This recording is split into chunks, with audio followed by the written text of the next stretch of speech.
Said bad internet connection be gone. Heck yeah, bro. It better be gone. If it's not working after this, I'm gonna be pretty pissed off. Baby, just make sure to mute it. Okay. She's like watching me downstairs and it's got the echo. Yo, welcome back, brother. What's up, Keith? Yeah, man. Definitely feels better to know that you're connected by a cable and less chance to lag. I wish I actually deleted that video, the last stream. I should have kept the stream so I could have looked at the chat. We could have just continued where we were. Monica, what's up? Monica is in the stream. But Barn, what's up, my brother? Welcome back, man. Let me know. I'm a little bit closer to the mic. As you guys, I'll show you guys right now. The mic's like right there, right next to me. So if it is a little bit loud, just let me know and I can turn it down. Good to see you too, Monica. Yeah, it's been a little hard for me and Lakin, but she showed me some of the pics and it looks super good.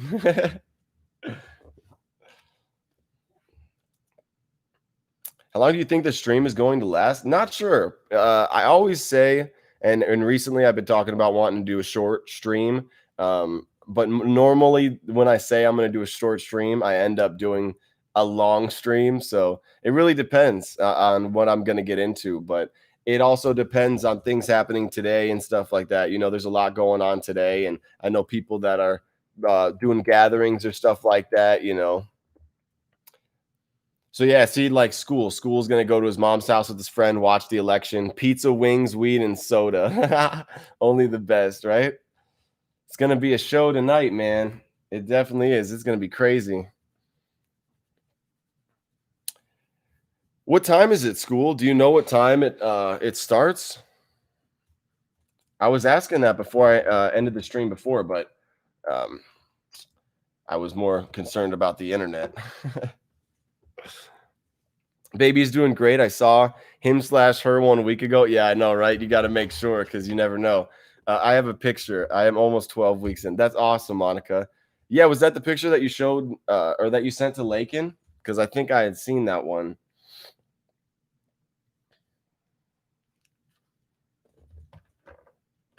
Yo, Brandon, what's up, my brother? I was thinking about you, man. I was like, damn, I haven't been streaming in a long time. I was like thinking about a bunch of you guys. What's up? How you been, dude? And you're in America, I'm pretty sure. What you think about the election? You're resurrected? Oh, are you? Did you do a mushroom trip? Or you had some crazy stuff going on? Yeah, 6 p.m. Eastern. I think you're right. That is well, I could look it up right now. 6 p.m. Eastern time would be 3 p.m. in Vegas. So it's actually 3-hour difference. You have a deeper voice somehow, or is that I didn't hear you for so long? I don't know, Monica. Maybe I'm just hey Krieg Hart, thank you so much for coming to the stream, man. Sorry about the technical difficulties or whatever. I got it figured out, and I might have to do something like this from now on. But hey, hope you enjoy working, man. Take it easy and you know, bust it. Yeah.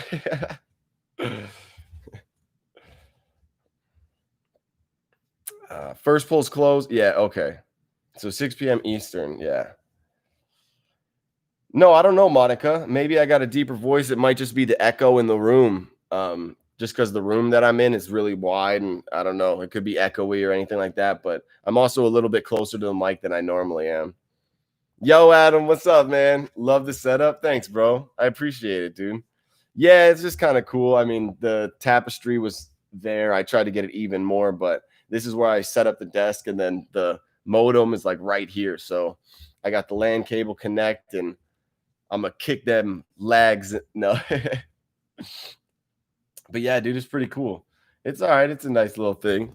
I got Elvis in the back. Oh, I got to show you guys this. Actually, I just thought about this.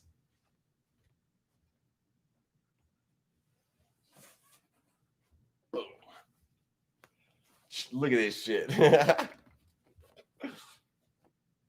That's just fucking crazy. This should be the thumbnail. I should have made this the thumbnail.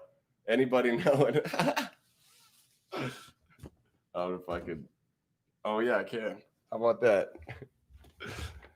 That's lit. Yo, Death Squared. What's up, dude? Can't stay. Just popping in to say what's up, man. Glad you're streaming. Hey, dude. Hey, hope you're doing all right, man. And yeah, thank you for coming back in the stream. I'm hopefully going to get back into everything and hopefully see you a bunch more. But I hope you have a good day, man, whether you're working or getting together with people for the day today.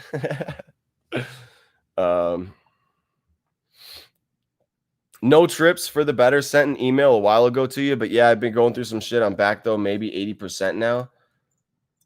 See, I'm gonna open up my email, my brother. I'm back. I cooked some bacon. Oh, nice, dude. Nice, dude. I definitely wanted bacon the last couple days, and I have not. We've not had bacon, and it's sad because I've definitely wanted bacon. Let me see. Speaking of that, I'm curious. Have any of you guys ever used one of these? This thing's like a bacon press. It's like really, it's like solid. I mean, that's pretty solid. But like, I imagine you just put it and it presses on bacon. But I'm just curious if any of you guys have ever used one of these. Now that we're talking about bacon.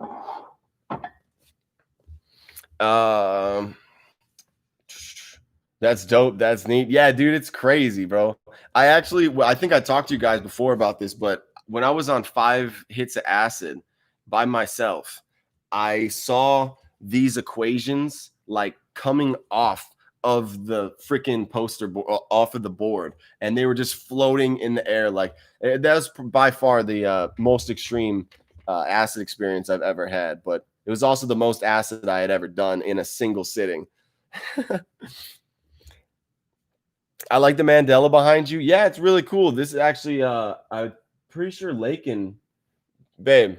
Yeah. Did you get this? My dad gave it. Okay, so yeah, we got this from Lakin's sister, but yeah, she definitely when I was living at the trailer and she came through, she was definitely did a lot of stuff for the trailer. Hey, Lord Garbage, what's up, my brother? Keeping it simple, man. I like it. Please do, Kenny. You're a legend, the Salvia Shaman of YouTube. Hey, I really appreciate that. I know, man. I got to go back to my my original. What is it? Going back to your ropes? Is that the right thing? Back, or no? I know it's back to your roots, but I don't think that's on the ropes. I don't know, but going back to my roots, I guess. And bringing back the salvia. But it's always like, guys, I mean, even for me, like I haven't done salvia since I did the 5X extract, and it has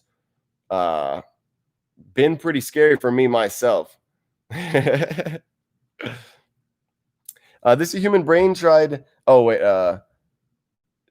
Noah Arig gang. Billy, what you going? What do you mean, man? What am I going? Or like in what do you mean? Or what are you doing? How you doing? I don't know.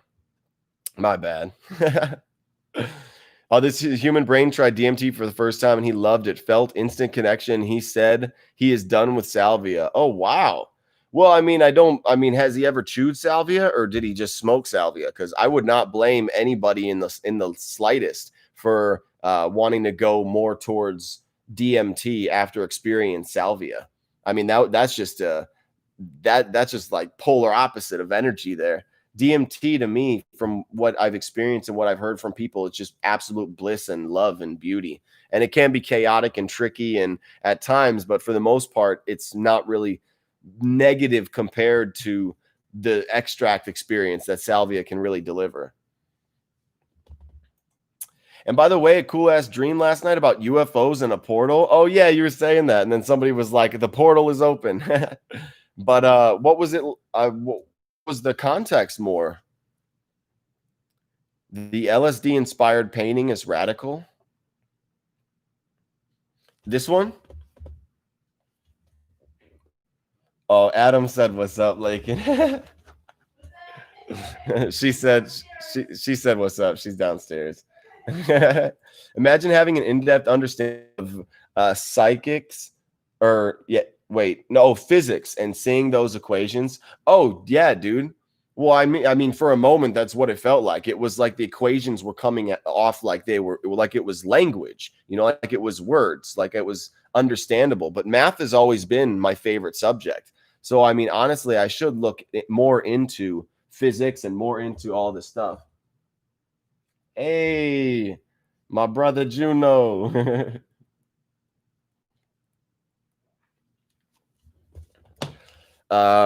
Dude, you're really good at making produced videos. Thanks, Adam. Thanks, man.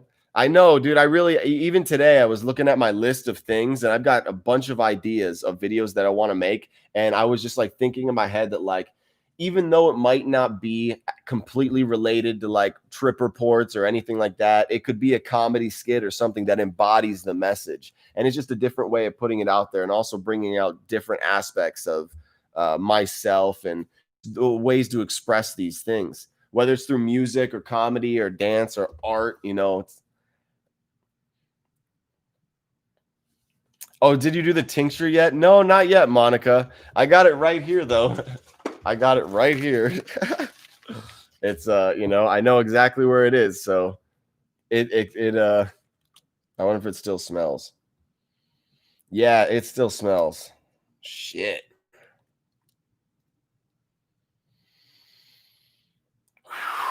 Yeah, you can definitely smell the alcohol in it for sure, though. That's crazy. Put this back. No, I really do appreciate that, though, Adam. I love watching that video. My eyes are open. Oh, next time you do salvia, should be chewing with me on live stream when I visit you. It would be my first time. Yeah, dude. Well, we need to plan a time where you could come visit me, and we would definitely do a stream like that. Heck yeah, dude. And we could do 5 grams too. I don't know. Yeah, chewing salvia would definitely be interesting.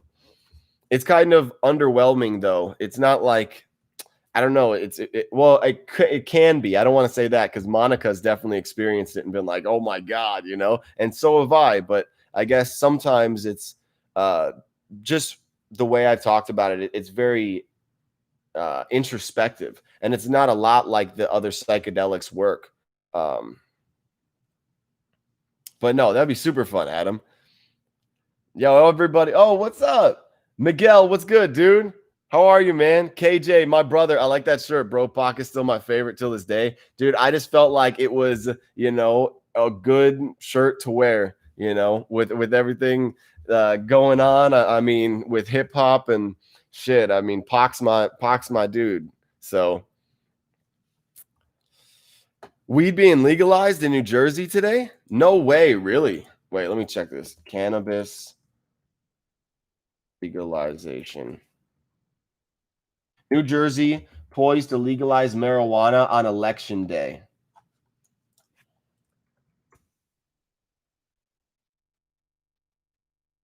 Wow. Bill to establish marijuana market could come 2 days after New Jersey legalization. If New Jersey voters legalize weed, it'll be at least a year until it's available to buy.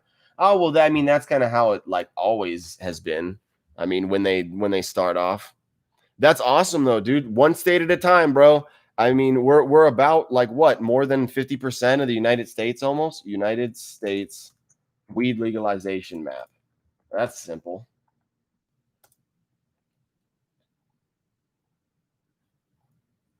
Okay, so it's not fully legal in half yet, just mixed. Medicinal. Okay, so yeah. Decriminalize, yes. So I don't know. What's the numbers, guys?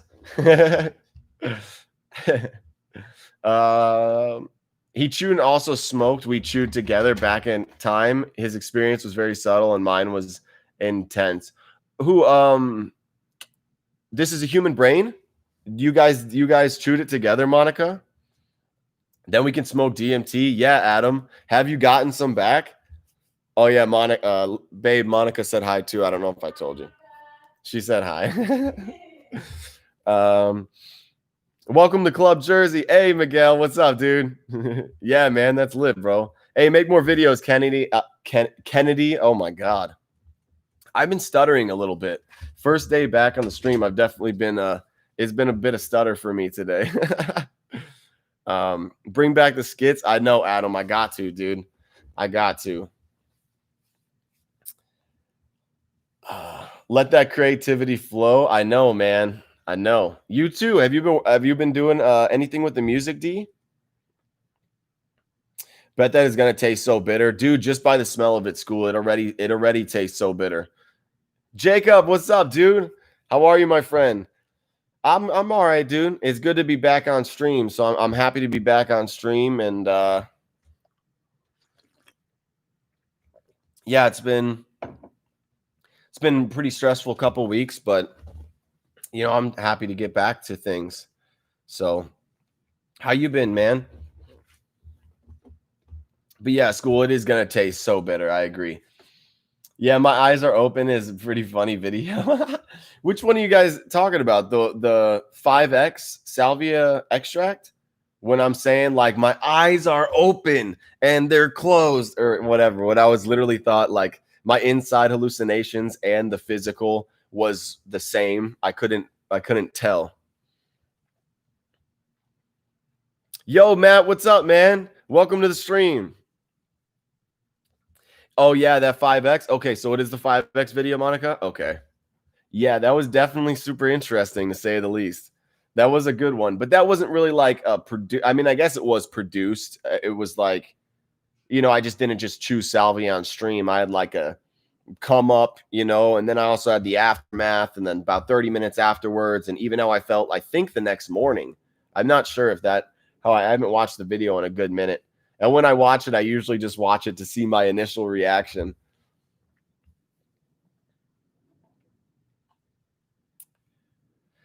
In the dream of my oh, I didn't mean to say Roswell. I meant to say there was a white light pour. Oh, wait. Okay. In the dream, me and my family were standing in a remote field, and we had a bunch of really cool and odd-looking UFO sightings. And there was another part of the dream, Russell white light portal. Oh, Roswell. I meant to say there was a white light portal as well. Oh, okay. Well, that was the one. Yeah. Well, that sounds super interesting. Did it resemble anything that you've ever experienced like in real life or through any of your psychedelic experiences? Or have you been thinking about, you know, UFOs or aliens recently? Because, dude, I've been having some pretty weird dreams lately too, to say the least.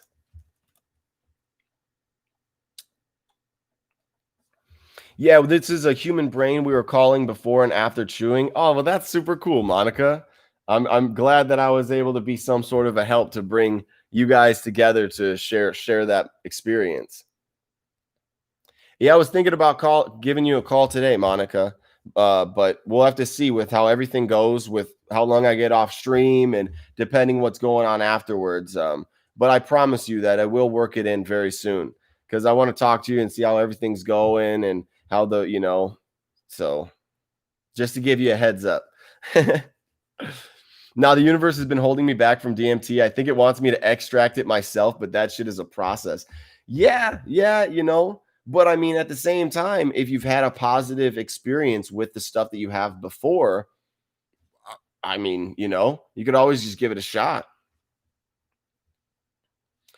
But maybe it's saving it for when I come around. Any tips for the first time I have leaves, not the extract? Cheers, everyone. Yeah, I mean, I guess my tips for the first time would be to not expect very much to happen and to also think about meditation more rather so than something like extreme or profound, you know? To me, it was just like a reassurance of everything I had already known. and also bringing things to light that I wasn't aware of that were just going on all the time. And that's something that I talk about in my chewing video. Well, when chewing the leaf, it allowed me to see parts of myself that weren't me. Thoughts and quotes and phrases and ways that I would look at life and actions, that like you cling on to or hold on to that you develop from other people around you. And most of the time, Salvia would show me parts of me that weren't me. And that I think is the most powerful aspect of the chewed salvia experience, is getting back to you, getting back to the parts of you that are actually you, and connecting with those parts, because inevitably enough, those are the ones, or I guess ironically enough, those are the ones that make us feel the best anyway.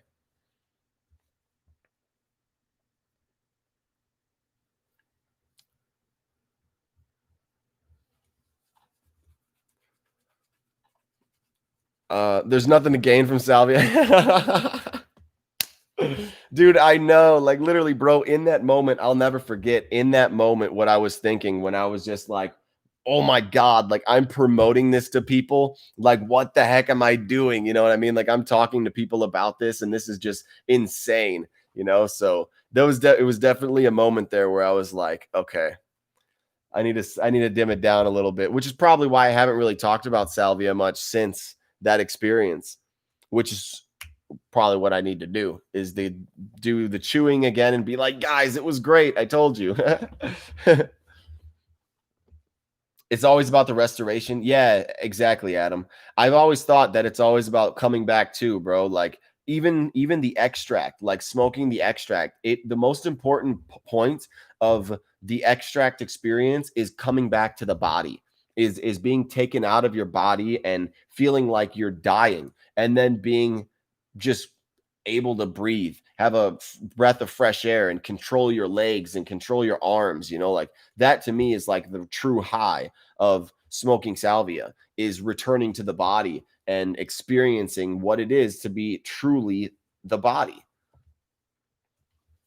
which I think in terms could be part of restoration. You're restoring yourself back into this being, which we spend a lot of time in. Yeah, I got more in ambient sound skate music, but I've also kept busy with work and getting into writing and video creation. Oh, nice, D. Have you uploaded anything or anything like that? Or what type of writing have you been doing? I'd be interested if you wanted to email me something that you have and I could check it out. Or when he asked when this is real, yeah, I know. And I had to go to knock on my neighbor's door and be like, dude, is this real life right now? No, I just had a lot of sightings ever since I turned 18 for real, and a lot of dreams as well. And by the way, yeah, the psychedelics to make it cooler, but the portal was like a small white light with a black hole in the middle, and it was pretty small, and it was between some trees near the ground. And I walked up to it, and in the dream, I tried to put a twig in it, but I woke up. Wow. You've had a lot of sightings ever since you turned 18? Well, is this a recurring thing though, Dylan? Do you have dreams like this that happen often? Or was this was more profound than before? My dreams have been hella vivid lately. Gaining lucidity with some of them, had a reoccurring dream from 2 years ago come back to. Wow.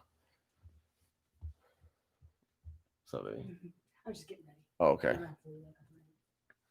I feel that, Lee.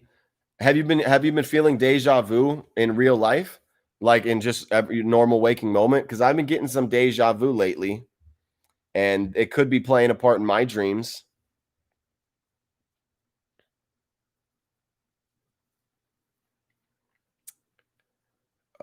Oh, just let me know like a day before or so. Yeah, for sure, Monica, definitely.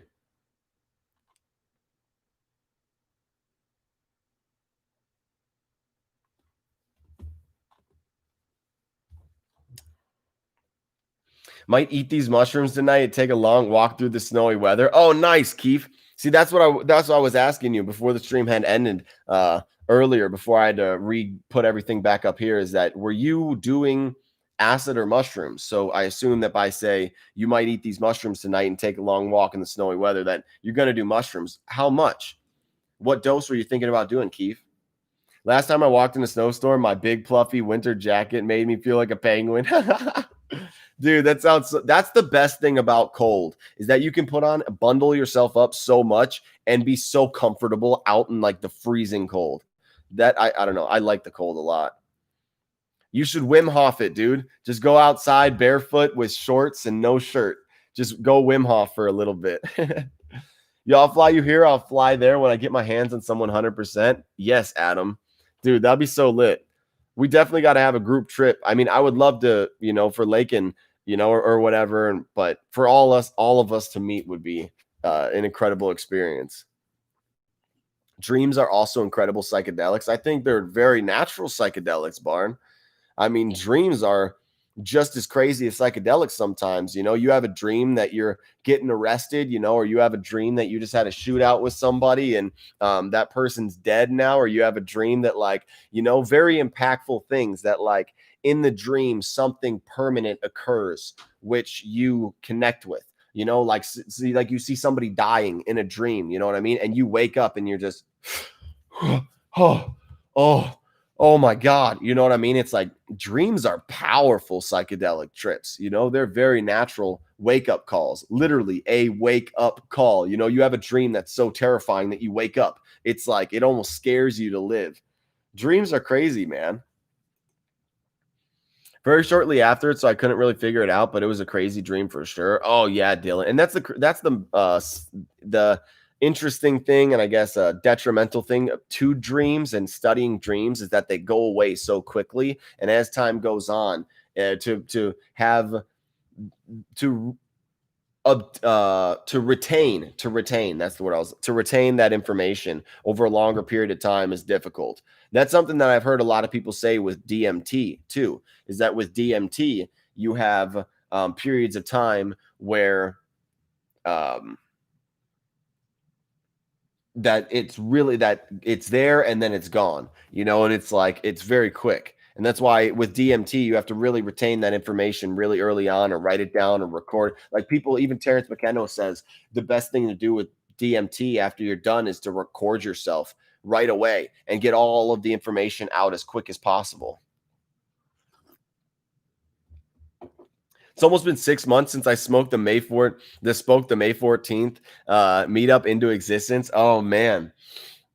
Well, miracles happen, Adam. I believe it, dude. And I think we can make it happen. I think we could. It's almost been 6 months. Oh, yeah.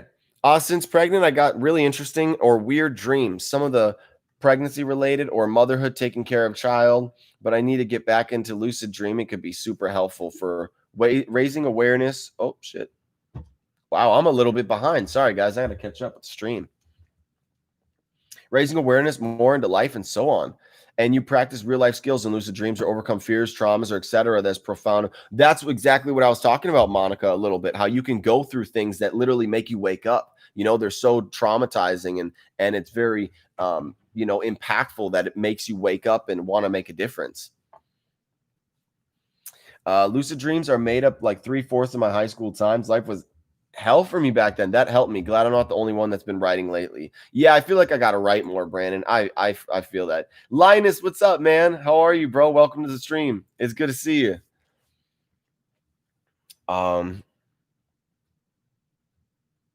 Well, Lee, man, I'm glad that lucid dreaming was able to get you through that. And that writing too. I mean, honestly, I used to write every single morning, guys, and I really haven't been doing that lately. And that's probably something that I should be doing. Yeah, I do sometimes have really cool dreams about UFOs and stuff like that. In real life, I've had a lot of Harry Poo interesting sightings. I have a couple on my channel, for instance. Oh, really? Well, I'm gonna have to check that out, Dylan. I didn't know you had uploads on your channel. Didn't upload or post anything yet. I'm still brainstorming about a lot of stuff. Definitely down. Share some ideas with you once it is a bit more fleshed out. Yeah, dude, for sure. I'm definitely going to get to the point, D, where I'm going to talk with Adam from the stream and a couple other people from the stream, and they're going to help me out, get some stuff set up so that I can start having people come into the stream and we can talk. And even outside of stream, if you wanted to just Skype or call or anything like that, like I definitely want to do that more, because getting to know you guys and getting to talk with you guys more has made me learn more about myself. And yeah, feels good.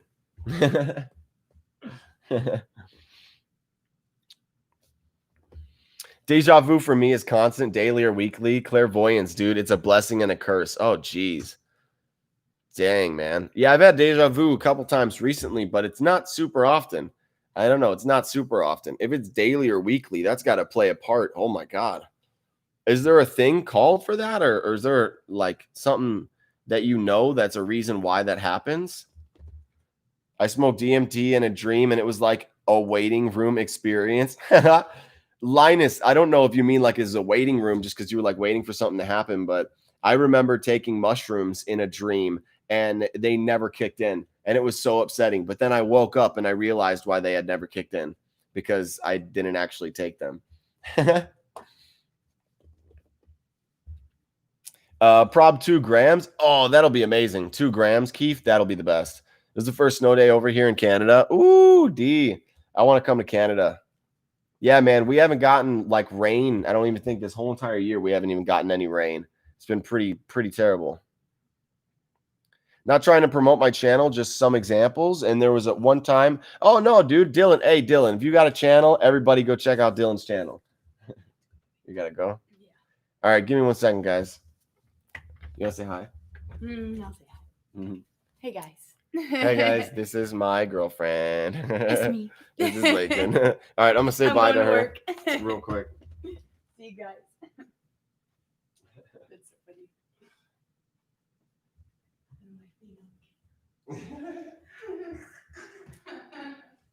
Yeah, I would think the camera's exposed all day.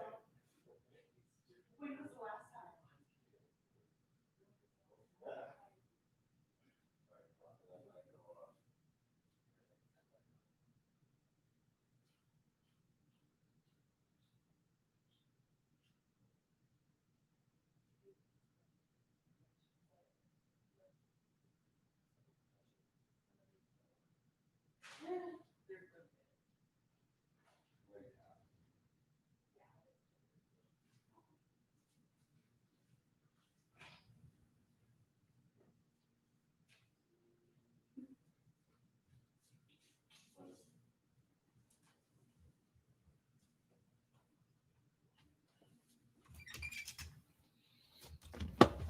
All right.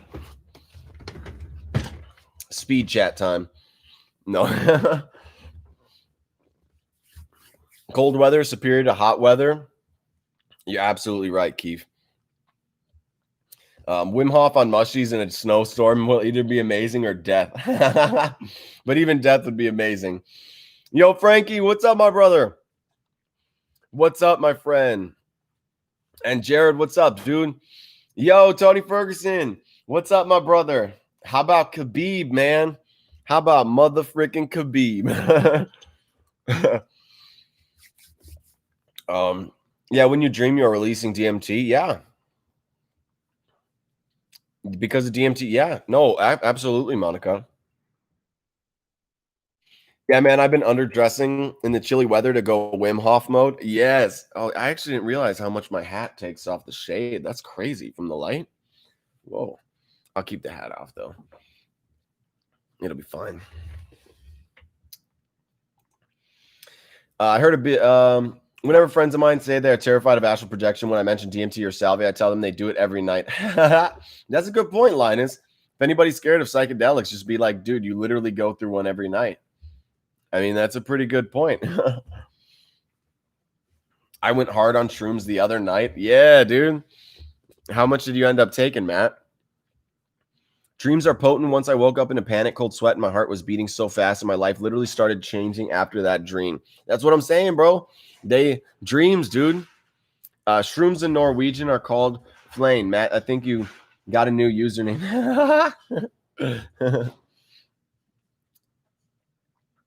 I also thought about keeping a diary, write stuff down. Yeah, that works too, Monica. I was thinking about doing that as well. anything just to write, you know, get those thoughts out in the morning or at nighttime. I believe that some amount of DMT is released in dreams. Had an intense lucid dream that I forced myself to wake up from and had mild closed eye visuals for a minute. Oh, for sure, Jared. That's where I think what is it? Sleep paralysis. You know, it's just because dreams are so vivid that if you're in a little bit in the dream and a little bit out the dream, it's really heavy. I did not mean to say Harry Poo. Hey, it's all good, Dylan. I was wondering for a second. I was like, what? Have you tried DMT? Yeah, I've done DMT twice, Linus. And it was mostly in the beginning of my psychedelic experiences. So I don't really have a lot of current like experience with DMT, which is something that will be very interesting for me as time goes on, where I have the ability to be able to do that. All right, love you, baby. I'll let you know. Okay. Shroom slapped me in the face and made me confront my kratom addiction. Been clean for 2 weeks. It served me well, but now it's time to move on from, at least for me. Hey, man, I feel it too, bro. I did kratom like 3 or 4 times in a like a week or 2 week span, and I definitely realized that it was very addicting for me myself. I just noticed that I have a bit of an addictive personality. Or I can addict to things. You know what I mean? Like when I get into like a game, I want to know everything about the game. You know, when I get into like music or I want to know everything about the song. You know, I get into like something that's going on in the world. I want to know everything about it. It's just, you know, it's like a blessing and a curse. But yeah, the kratom, yeah. But it is good for fighting addiction. And I do know people that use it and they definitely can control their usage. But yet out of body, a DMT experience is called the waiting room. Oh, okay. Oh, okay. I had a small dose last night and they affected me differently. I just kept yawning. My eyes and nose kept dripping. I usually yawn in the beginning of my trip. LOL, so weird. Yeah, dude. Well, I mean, that's what people say. And that's what Terrence McKenna has said is that you know that the mushrooms are kicking in when you your nose starts running or you start yawning. Hello, beauty. Yeah, Monica. She was a little nervous coming on stream.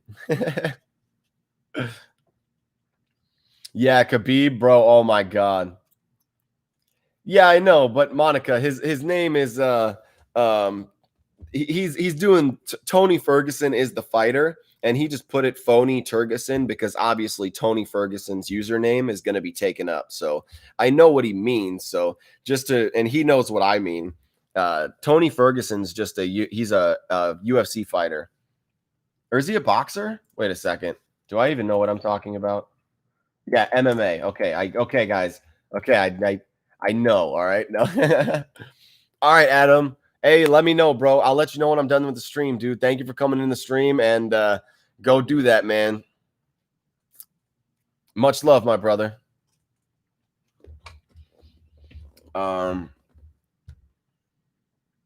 Frankie, hook me with her sister. Oh my god. Her sister's younger, bro. Her sister's like 21. That's so funny. Well, with clairvoyance, I'll daydream or think about shit, plan things out, etc. And then like 2 or 3 days, I'm living out the things I just fucking envisioned. Well, that's good, Brandon. That means you have a very imaginative mind and a very powerful mind. I would take that into consideration and I would actually use that to my advantage if I was you. Knowing that the things you're thinking about and the things that you're having visions about are things that are actually happening 2 or 3 days later, you could practically control your future. You know what I mean? In a very modest way, you know, by doing things that you love and knowing that you're going to reap what you sow. You know, you will see the reward by doing. Took acid in a dream and had surprising acid-like visuals for a few minutes and felt myself go into a psychedelic trance and then come out of it. Dang. See, Jared, that would be I don't think I'm ever going to do acid ever again in this life, but doing it in a dream would be super interesting, actually. Does your girlfriend do psychedelics? She doesn't do them like regularly like I do. And even before me and her kind of got together, she was never really into psychedelics that much. She had done acid, I think, like 1 time. But I definitely got her more into psychedelics as we've been together.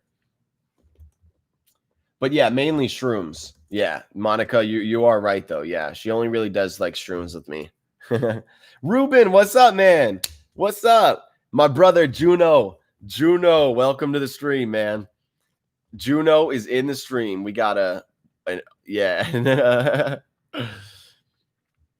Super nice 88. What's up, man? But yeah, Tony Ferg, yeah, bro. Khabib just makes it look easy, dude. And honestly, it's so crazy to me, and it's actually very interesting that like how spiritual Khabib is, you know, and like he always gives it to God, you know. He always says like Amdu Allah, you know, like give to God, you know, and everything. And he's like, he always says like, this isn't me, you know, this is let me just fix my hair a little bit. Yeah, it's a little better.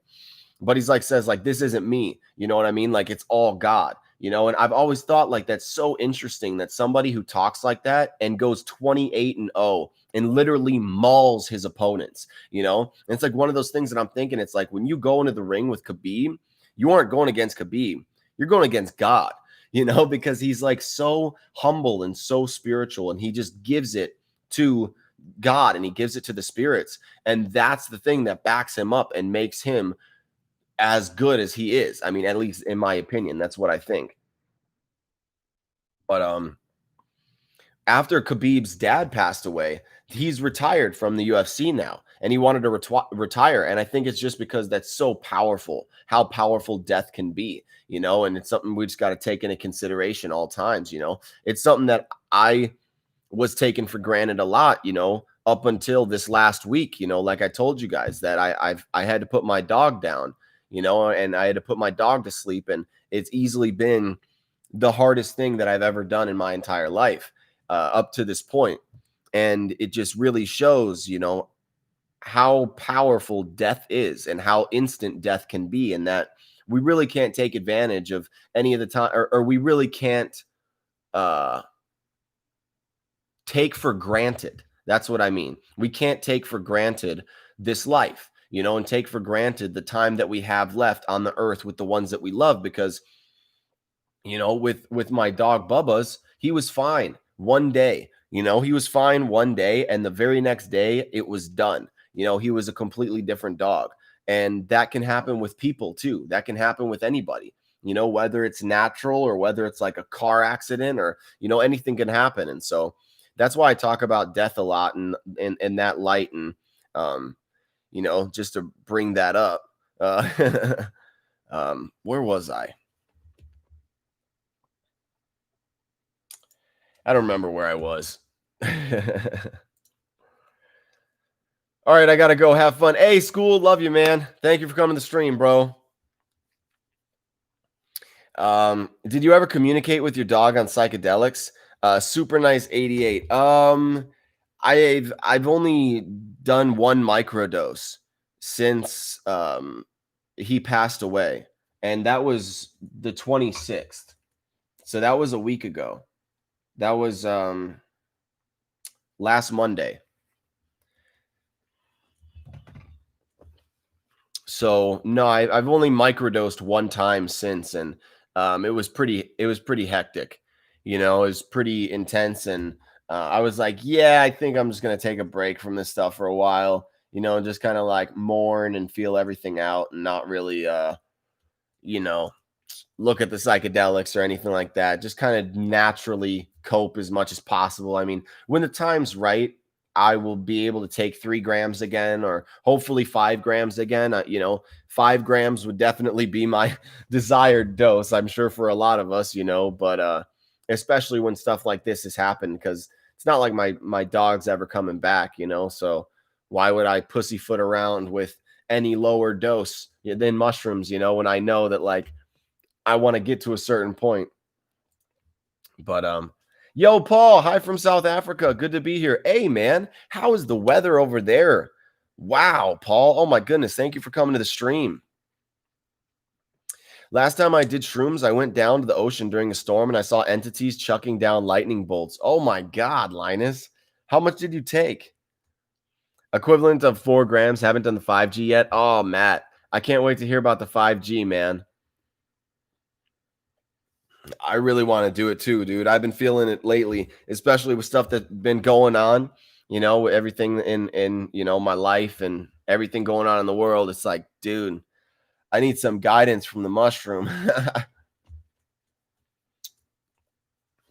Your last 5X Salvia trip was like mine, having your eyes closed and living a parallel reality, crazy stuff. No, yeah, it's actually insane. It's completely insane, super nice. Like literally, it felt like, yeah, I would do something open-eyed and then I'd close my eyes and it would repeat that thing that I did. And then I would like open my, and it just felt like going back and forth between closed and opened. And you had no idea which one was which. Like at one point, just like when I said, I'm up and my eyes are closed, but really I was up. And then I'm closing my eyes. Or wait, no, I said, and then I'm opening my eyes.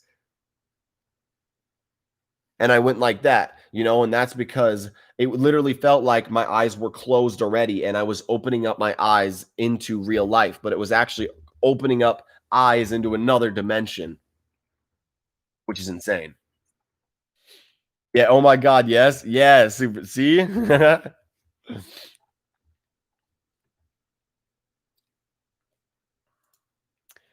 What? Juno? Hey, man, just wanted to say thanks for streaming. So sent a little something on PayPal, and I encourage others to do the same and support the stream. We need this kind of conversation today. My brother, dude, you don't have to, man. Dude, you are such a beast, bro. Oh my gosh. God, Juno sent $10. What a beast. Thank you, bro. Oh my God.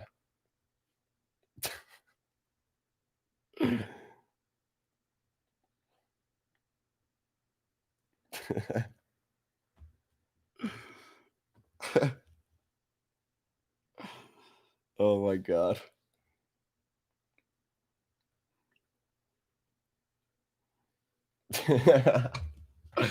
I meant to do like a cry face one. Sorry.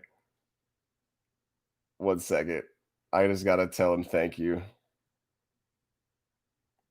Okay, there we go. Oh, thank you, brother. I really appreciate that, man. You guys don't understand the stuff. Yeah. With putting my dog down and everything like that, it's been a hell of a week, to say the least. Yo, Ruben, but how you been, man? Said whoop whoop. Blessing in the chat, man. I'm high right now. Tom Esgrati. Hey, man, you better, bro. I actually, yeah, I was working on that. Thanks, Juno. Thank you, my brother. I appreciate it, man. Much love, dude. Let me see. I got to see where I was in the chat because I needed to catch up. But Barn, you never experienced sleep paralysis before? Well, I know a bunch of people haven't really experienced it before. I think 2 or 3 times.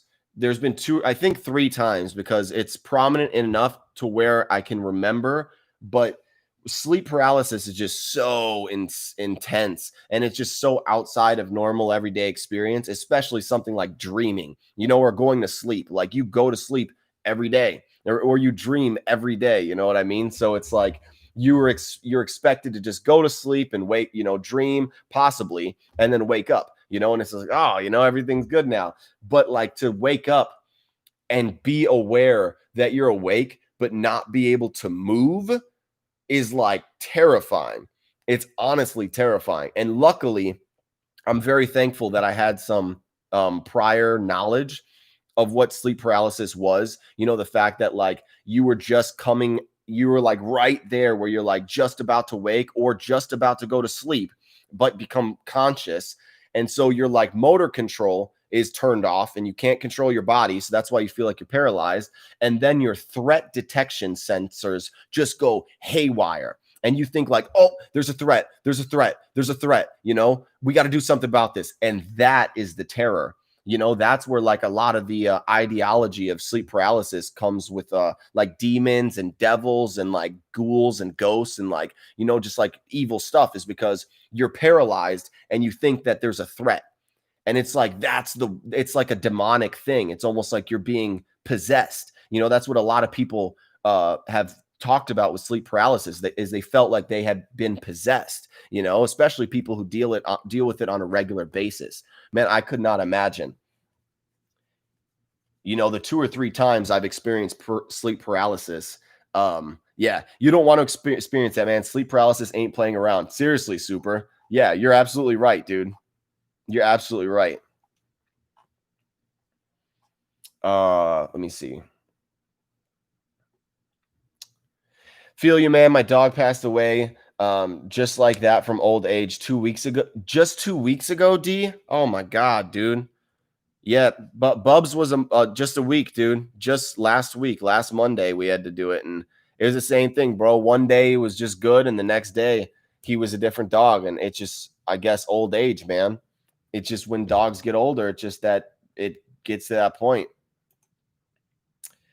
But he's good wherever he is. I know, Monica, because he was deaf. He couldn't hear, and he was partially blind. So now I know he's up there, and he can run around and he can be happy. And well, I'm sure he was happy here. He was so happy here, and he was. I don't know if you guys can see this, but you guys can probably see that. But I got him on my thing. But he was at the park. We brought him to the park, and he was just licking his paw, and so I got that as my screensaver one, and he was just the best dog ever. I mean, he was such a bright light in my life, and I really, Yo, Nogface, what's up, man? Welcome to the stream, dude. But hey, man, just wanted to, yeah, but thank you again, Juno. Thank you again for the 10, dude. I really appreciate it, brother. You supported the stream so much, man. I really can't. I'm currently losing a very close family member. It's been surreal. Oh, geez, Crangus. Is it like in your immediate family? I mean, you say a very close family member, like a sibling or your grandparents or something. I mean, I imagine, dude, it's been surreal. When I lost my grandfather, he was the first person in my immediate family that had passed away. And it was definitely surreal, especially seeing my grandma, like a ghost almost. Like she was just, it's very definitely surreal. Death is extremely surreal. And that's why I think it's so important for us to, embrace the moment, and to embrace each other, and to really just like, no matter what's going on, no matter how serious things are, even like today, you know what I mean? Like with the election and how freaking so many people are turned and twisted. And even here, it's like my, Lakin's mom isn't talking to her mom, which is Lakin's grandma, because of differences with the election, and it's just like, man, just with the amount of things that are happening with how quickly life could just be taken and any of us could die, and we're just so worried about all this stuff that's happening in the world, which granted is important, I guess, to a certain extent, but it's like, I don't really care about what's going on in the world if somebody in my immediate family is sick or dying, or just died. You know what I mean? It's just like one of those things. And so, yeah, that's crazy, Crangus. I totally feel it though, bro.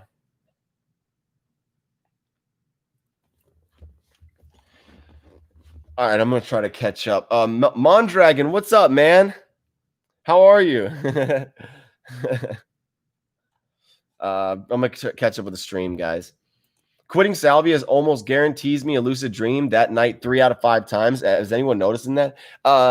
For sure, Paul. I definitely notice very lucid dreams after chewing salvia, especially if you chew salvia right before you go to bed or a couple hours before.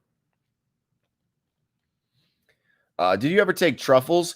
Well, see, that's one of the actual mushroom truffles. I don't think I have, but I've had a chocolate truffle, because there's a thing called a chocolate truffle, and I've had that where mushrooms are in it, and usually it does 1.6 grams in the mushroom truffle, and that's normally what I do. But the actual truffles, I'm not sure. Weather's warm here, 28 degrees Celsius. Oh, geez. Isn't that like 100? I don't really know the Celsius to Fahrenheit thing. Oh, it's 82.4. Okay. That's nice, dude. I'm pretty sure it's probably like that here in Vegas too. 85. It's 85 by me. So,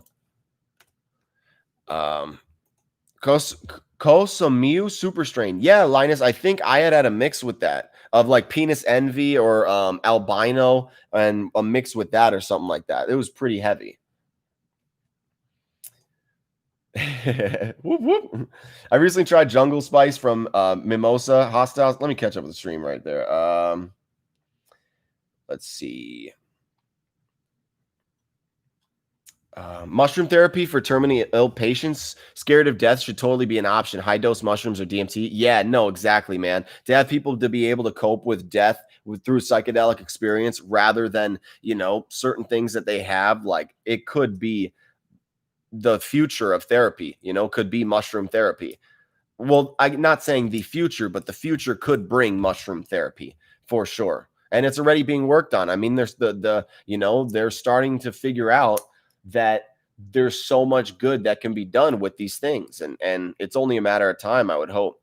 When you go to sleep, your body releases muscle relaxant that keeps you still from throwing punches. And yeah, we were talking about that, Juno. That's so funny, dude. It's like if we didn't have that, you're just sleeping and just.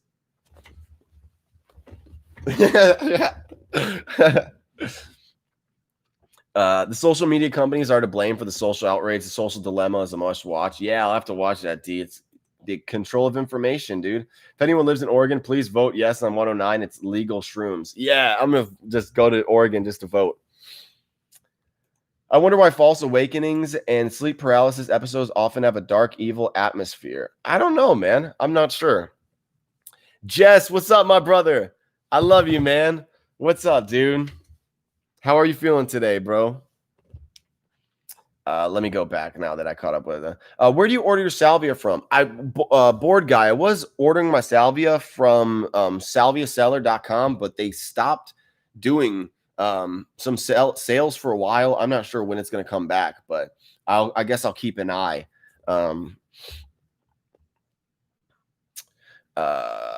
I kind of use it to my advantage, but some days it's too much. Feels like a manic state sometimes, like a strong LSD microdose. Oh, wow. So a constant LSD microdose. Dang, Brandon. Do you drink coffee or you drink caffeine in any way?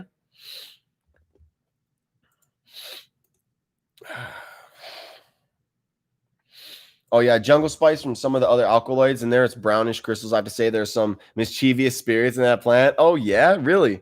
So Jungle Spice from Mimosa. When you see, jeez. So how'd you get those, Linus? Yeah, the key to sleep paralysis is to not freak out. Yeah, you're right, Monica. True answer to all is love. I thought about that a lot on LSD. If you put love into making a thing, it's going to be great. But if you put love into a relationship, it's going to be great. Yeah, man, I agree. If you put love and love brings attention and awareness and energy and empathy, and I think all the good things that love is. That what? Are we good? Yeah, I'm good. Okay. For some reason I can't see. Oh, there's a light. All right. But yeah. Now, I remember the first time I realized that love was the answer, and man, it's hard kind of realizing that and looking at the state of the world and just knowing like almost how easy it would be for us to change, just to change as a species. It'd be so easy for us to change if we just realize the truth and how we're all connected, and it's so easy to just love and be compassionate because it feels so much better anyway. It just feels better. Which is crazy, why? I guess we're not really. We must be disconnected from feeling more. Same, man. It's creepy. Yeah, you're a caffeine addict, Brandon. Oh man. So yeah, bro, you definitely you maybe cut the stream or cut the what's it called? Cut the caffeine down a little bit. Hey, dude, glad you jumped on for a stream. Yeah, man, I am too, bro. Thank you for coming through, Vendetta Adventure. It's definitely something that after stuff with my dog and just kind of recouping and getting things getting my head back together, I've been better now to the point where I want to come on stream and actually talk about stuff. And so I appreciate all you guys for coming through, and anybody who supports the stream. It does really mean the world to me.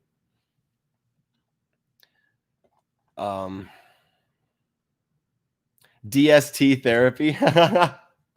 Yeah, you are right, Juno. It does help. Who was on here? I think oh yeah, Craig Hart was on. I think he was the one that was talking to us about try and don't starve together, but uh, them evil spirits, man. Yeah. um oh, the four dream deep the other night and got snatched out of all of them at once. Inception shit. Jeez, Brandon.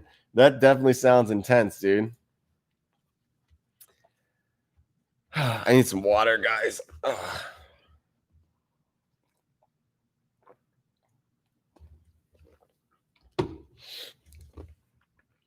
Holy shit, tuned in right in time. I got some nights. Do you ever get the buzzing in the ear and the extreme vibration? From oh, and the sleep paralysis? Yeah, probably not. Yeah, definitely, dude. The vibration, the buzzing, yeah, sleep paralysis does not mess around. I wouldn't wish that on my worst enemy. Yeah, Dylan, it's not fun at all.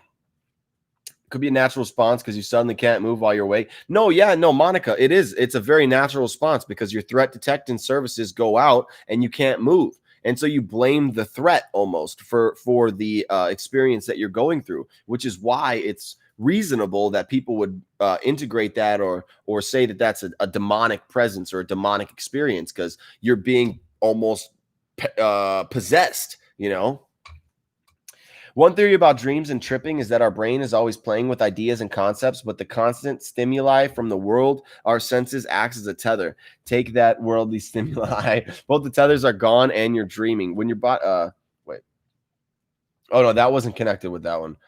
About dreams and tripping is that our brain is always playing with ideas and with the constant stimuli from the world, our sense.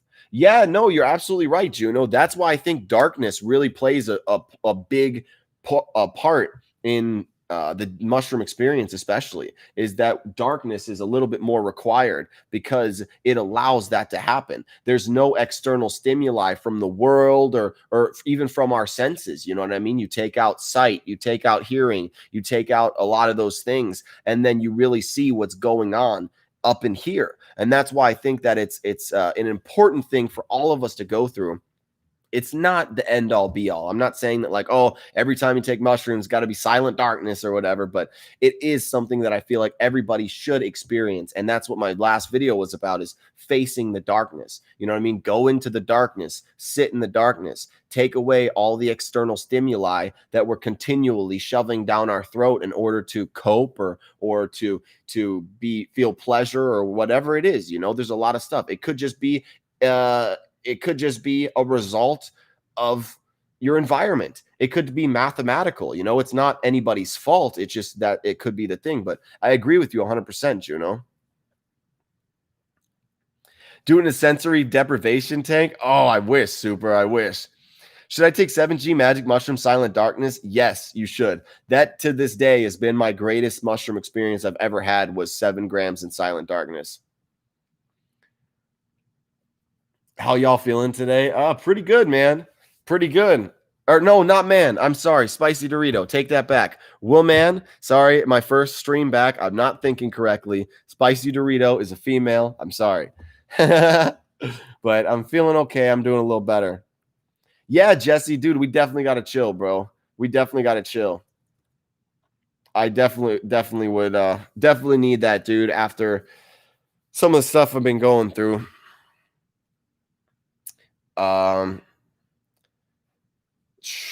Okay, now I think I'm more caught up. I didn't want to bring your chat vibes down, L, but it's my dad. It's unfortunately our cards to play right now, but we getting through this with love. It's tough though, man. Hey, dude, that honestly, Crangus, I feel for you so much, brother. You know, I thought about it sometimes when I was younger about my dad passing away, and unfortunately, me and him have a very interesting relationship to the point where if he were to pass, I know that he'd be at peace.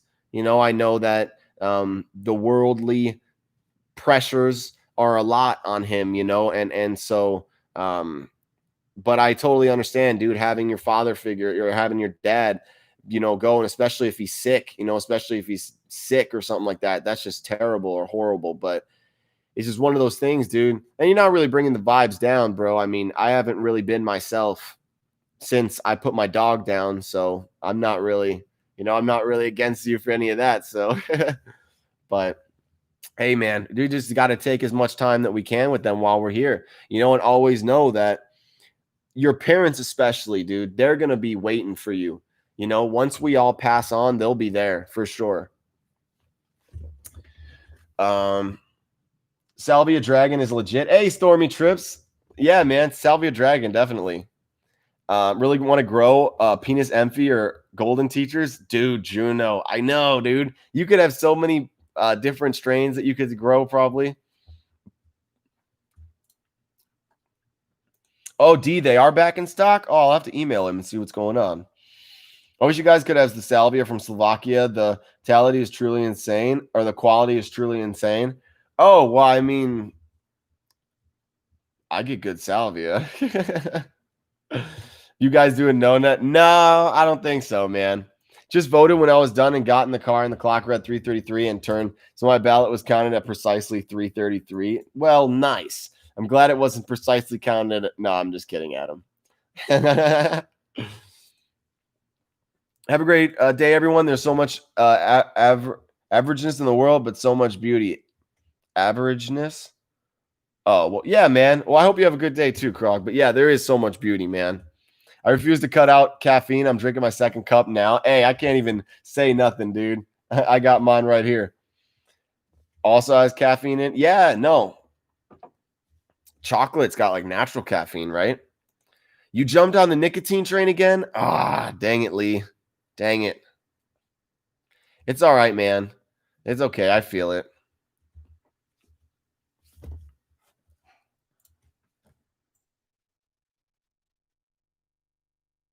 I feel it, man. It's been stressful though, dude. You can't even you know, blame you. Life's been stressful, you know, depending on stuff that you've been going through individually, you know.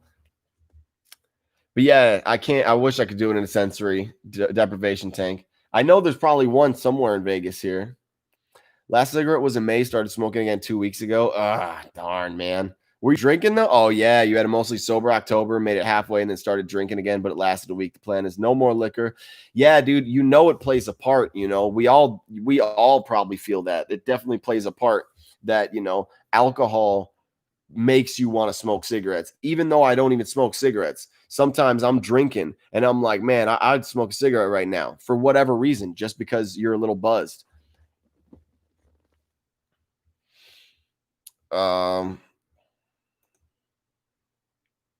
I also felt like the rebuke a lot of demons with Jesus Christ and me while I was on mushrooms. I didn't mean to say what I meant to say. Want once. My phone's about to die. The stream is still going after it's charged. I'll be back. God bless you guys. Hey, man, my brother. All right, Dylan. Much love, man. Hey, I didn't really understand the last message, but when you come back on, if you put it again, that'll be dope. But I appreciate you, man. If you have a good rest of your day. If not, I might be still streaming, so we'll see. Zoom group mushroom trip. Hey, that would be pretty lit. We could totally do something like that, dude.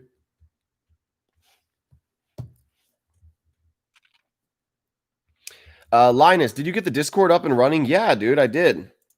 Let me see if I create a this shouldn't lag my thing because I'm getting what's it called? I'm on the LAN cable, so it shouldn't lag me out.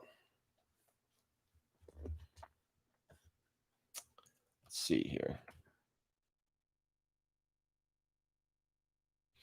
But yeah, Zoom group mushroom trip, that would be intense. What kind of dose we talking now? What kind of dose we talking now, Matt? But yeah, Linus, I got the Discord up and running. It's up right now. So I got to do I'll get you a invite link.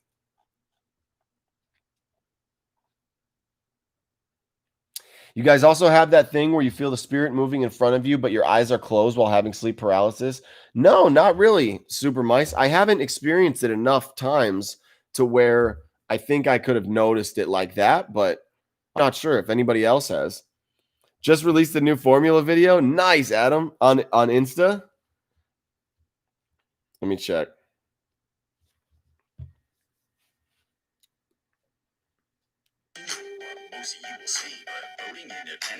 Yeah.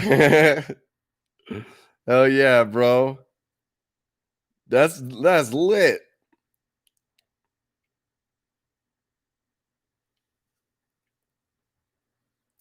Dude, oh my god, Adam. People are so funny, bro. People are literally so funny. You literally upload a thing where you have a music video about an election rap and someone said, "Did you vote today?" It's like, "No, I didn't. But I made this rap though." Like, "No, I didn't, but I made this rap talking about all of it." That's funny. And then David Goggins. That dude's a beast. I love Goggins. Yeah, oh, the Discord. Let me get the Discord link. Sorry. DeNightDimension server. Invite people. Link expires in 1 day. Oh, wait. Copy it. Boom. Wait, no. Boom. Done.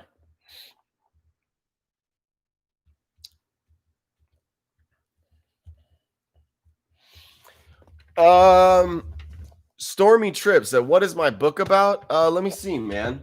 I see if I can find where I have the fucking thing. Shit. I don't know. I think it might be up here.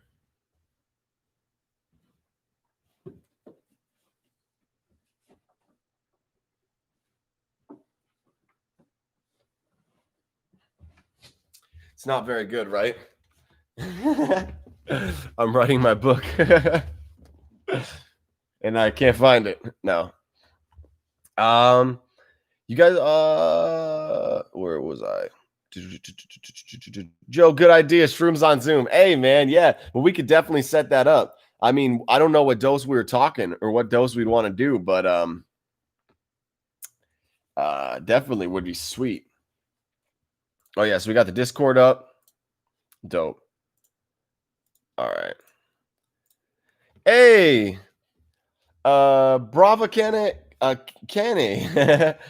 Just wanted to let you know that I remember 2 of my grand mal seizures and the experiences of parallels with your description of DMT, but more. Good luck with your shit, Ghoul channel. Thanks. Awesome, man. Thank you. I really appreciate that. I'm glad that you were able to integrate some of those things in with some stuff that I had talked about, because that's really what I'm here to do. So I'm glad that was able to, that's awesome. You guys ever be rolling like 4 grams deep on kratom and blaze a J with some shroom microdoses? Wait, you got the microdoses in? No, you didn't put the microdoses in the J. No. How many microdoses did you take, Juno? I quit drinking at the end of August, so there's that, but shit happens. Hey, I feel it, Lee. I do feel it, man. Shit does happen. I want to find...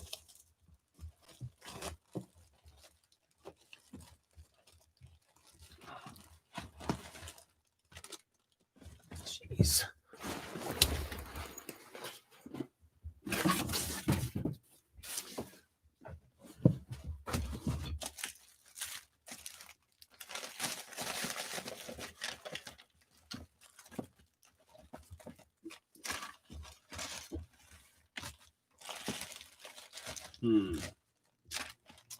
I want to read something from my book for you guys, but I can't find it for the life of me.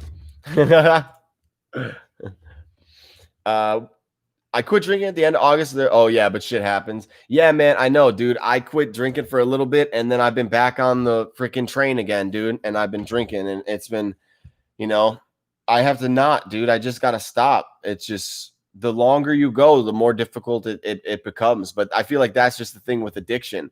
A lot of people can feel that with addiction in general, that the longer you go with something, the more easier it is. I guess it's not difficult. It's just that the routine and the habit and everything that goes along with it becomes difficult to break.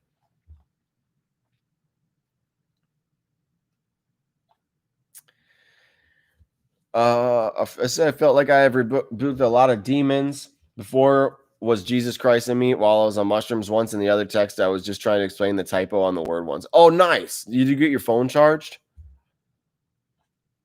But that's good, man. Getting rid of, like, I definitely feel there's a couple demons with me, and gotta break them, gotta beat them, but we're still alive, we're still humans, and we're still going on with this journey. So I think as long as that is the case, there's still going to be things there. And maybe even after death, I don't know, there could be some demons that we have to face in order to get into the final form of being, whichever that might be. But man, it's an interesting freaking journey. I'll say that. What are your favorite things to do these days? Well, I mean, nothing really changed these days, Monica. I mean, my favorite things to do is um I just like having a good time. I like having fun. I like smiling. I like joking around. I like being productive. I like working. I like, doing yard work, and I want to make a garden, and I want to do better music, and do things. And there's a lot of stuff that are my favorite things to do these days, but it's always been stuff that's been my favorite stuff to do. The more, it's just wishing that I would do it more. That's the thing, is I just need to do these things more and to push myself to do them more. And then you start to feel it a little bit more, which is ironic and enough in all of it in of itself. But Stormy Trips, I want to try to find my book so I can read off a little thing for you. I'm gonna go AFK for like a minute or two, and I will be right back. I also need to do something.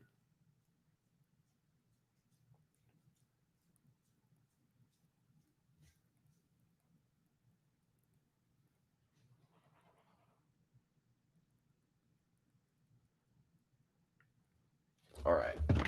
Where could this thing be?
I'm gonna look again in a second.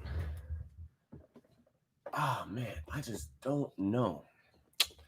See, the sucky thing is, I had it on a USB, and for some reason, I had the whole entire thing typed up or just about on my USB, and I went to go put it into another computer, and it was wiped.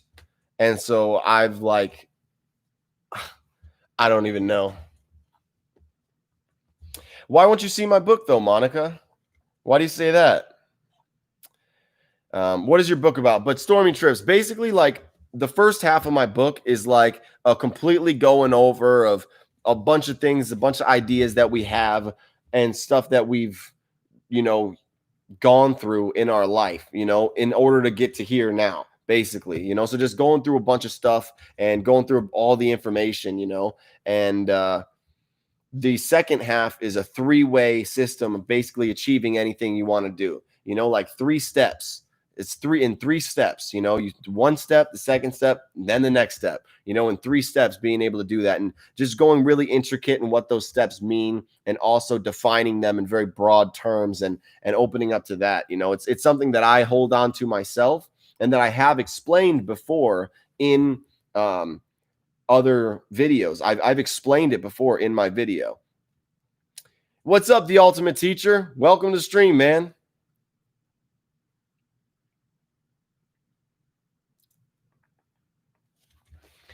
Well, no, Monica, I just said that No, I'm gonna make an audiobook as well. That's what I was talking about, is that like the book will always be there. You know what I mean? And Monica, if you really honestly, if you can't afford the book, like I can always send you a PDF file or something like that. You know what I mean? But it's the audio book of the version was something that I was gonna give to anybody who had donated in the stream or donated before. You know, once I have the physical copy finished, I'm gonna record the audio book. And every person who's ever donated to me in the past, I'm giving the audiobook to them. And it might be an exclusive thing that I only give to people who have donated to the stream, is, you know, just this thing is me completely talking the whole entire book through, you know, an audio. And some people might enjoy that. Some people might like that more. Some people might prefer the physical copy. But no, that's all I was saying, Monica. It was just something for me to give back, you know.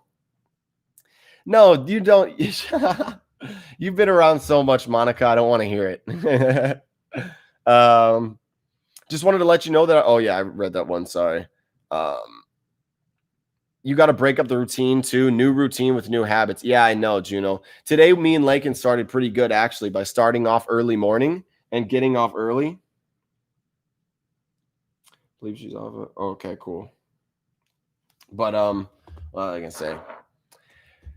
Yeah, dude, definitely. I started off this morning running, and that was a great change to the routine, you know. And I think that it's definitely something that I should implement more, is running in the morning and running at nighttime, especially nighttime, because that's when it gets, you know, for those of you who've had a alcohol addiction, or you guys have experienced use with alcohol and getting cravings, is usually about 6 o'clock, you know, about 6:30 for me is when it just hits. And I'm just like, oh my God, like my anxiety hits the roof, and you know, I get really, and that's when, you know, you want to get a beer, you want to do whatever. But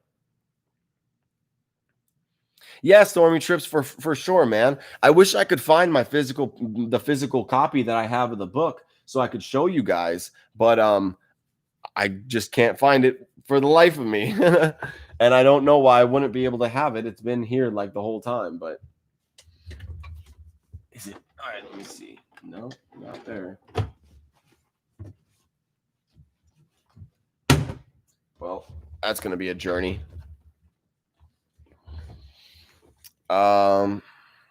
Take salvia extract and you definitely won't take any substance again, or at least for a while. No, Monica, I think I think if I smoke extract right now, that's the first thing you know, I would want to do, is to smoke some weed.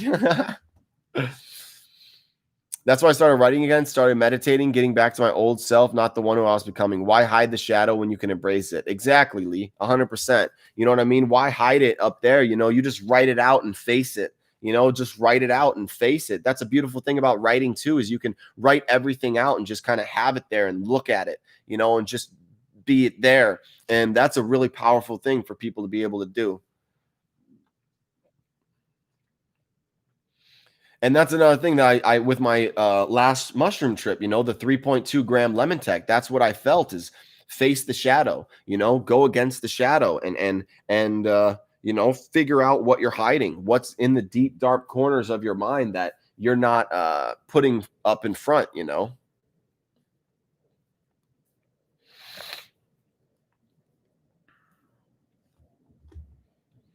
I can't wait till I'm just hawking radiation evaporating from a black hole at the end of the universe. That sounds so lit, Juno. That sounds super lit.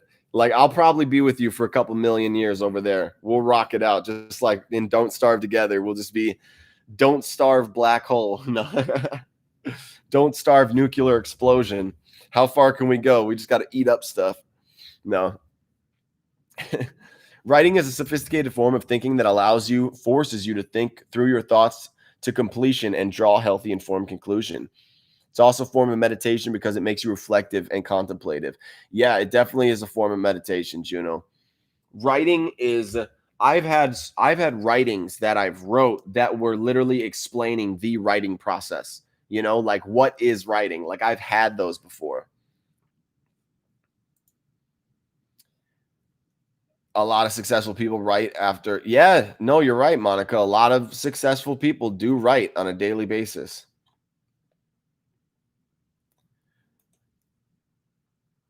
Also for a minute. Oh yeah.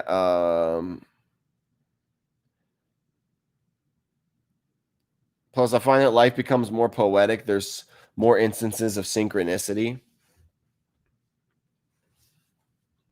Let me go back to what you said earlier. Oh, yeah. No, exactly. No, 100%. Yeah. And that's something that, man, I don't know who it was. I got to think about it. I think it might have been me and Juno. I'm not sure. It was either me or Juno or me and Adam. And we were talking about, yeah, like life. I think it was me and Adam because he was talking to me about his 5 gram mushroom experience. And he was saying that part of him was trying to like not listen to the stuff in the street and the cars in the road and the stuff that was happening outside. But at the same time, that was the universe. You know what I mean? If you would have put on music or put on whatever, it would be denying the natural sound that's going around. And I thought that was something very interesting that we talked about. And it makes life becomes more poetic. You know, there's more instances of synchronicity by listening to the universe. I think in simple terms, would you think that? That's noon for me with weed. Noon hits and I'm like irritable and anxious and no patience and just bad mood. Yeah, no, yeah, Juno. That's how I was yesterday, dude. And that's why you know, we understand the struggle. But for me, it's like right when I wake up. It's like 7 a.m. and I'm like, oh, where's the bowl? Where's the bong? Which is not good. Or it used to be. I've been working on it. Yeah, Adam. See, it was me and you. We were plugged into the universe. You nailed it there. Yep.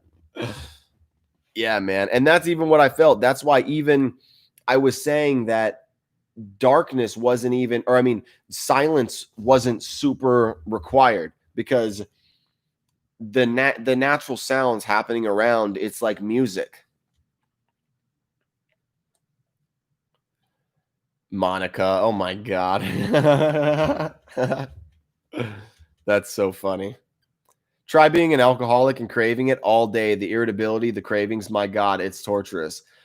Well, I mean, thankfully I'm not that bad. I mean, thankfully it has never gotten to that point where, you know, waking up in the morning, you know, been a good stream, man. Going out for now. Hope to catch you soon. Hey, D, thank you so much for coming through, dude. I appreciate you. Thank you for coming to the stream, man. It's always good to see you in, dude. Nice to see you again, bro. Hey, the ultimate teacher. Thanks, bro. Thanks for coming, man. The ultimate teacher. Yeah, you are the ultimate teacher. You're so funny though, Monica. Yo, Tanner, what's up, dude? How are you, man? Welcome.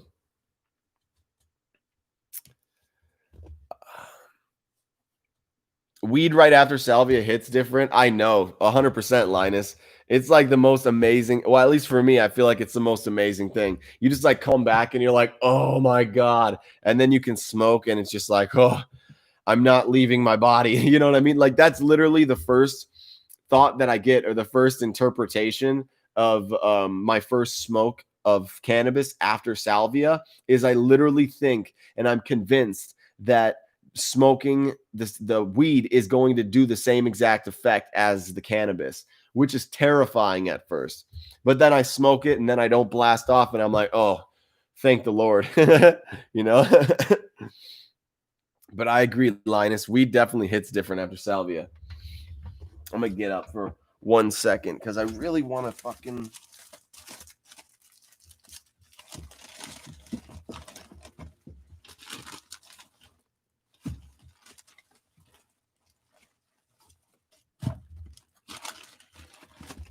wonder. I have to look through a bunch of stuff.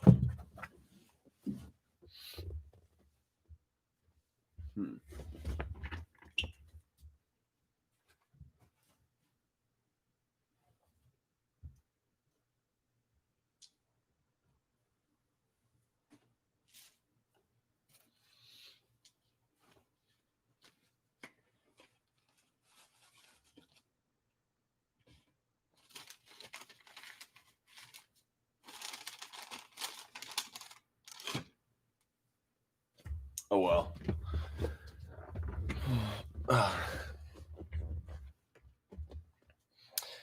I thought you got an intense headache for a second. Don't do this, hee hee. I know I did kind of get an intense headache. No.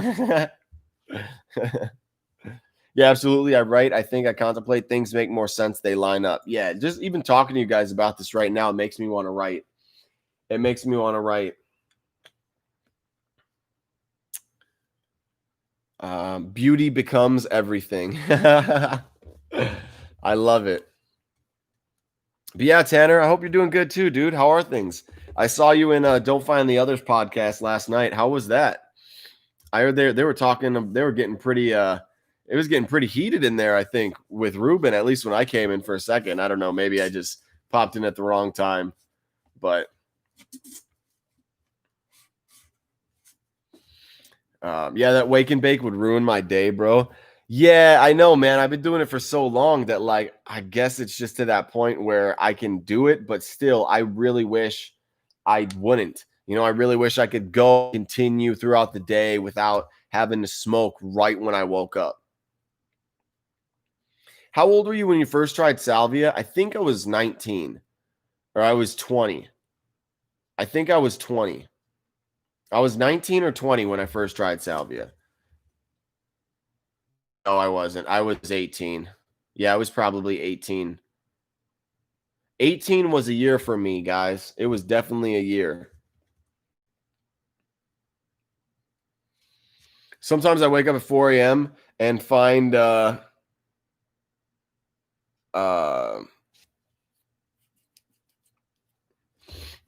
me see. So sometimes I wake up at 4 a.m. and gotta smoke to go back to sleep, and that really makes you feel like you got a problem. Dude, I feel that way though, Juno. I feel that way too. I feel like a lot of people feel that way.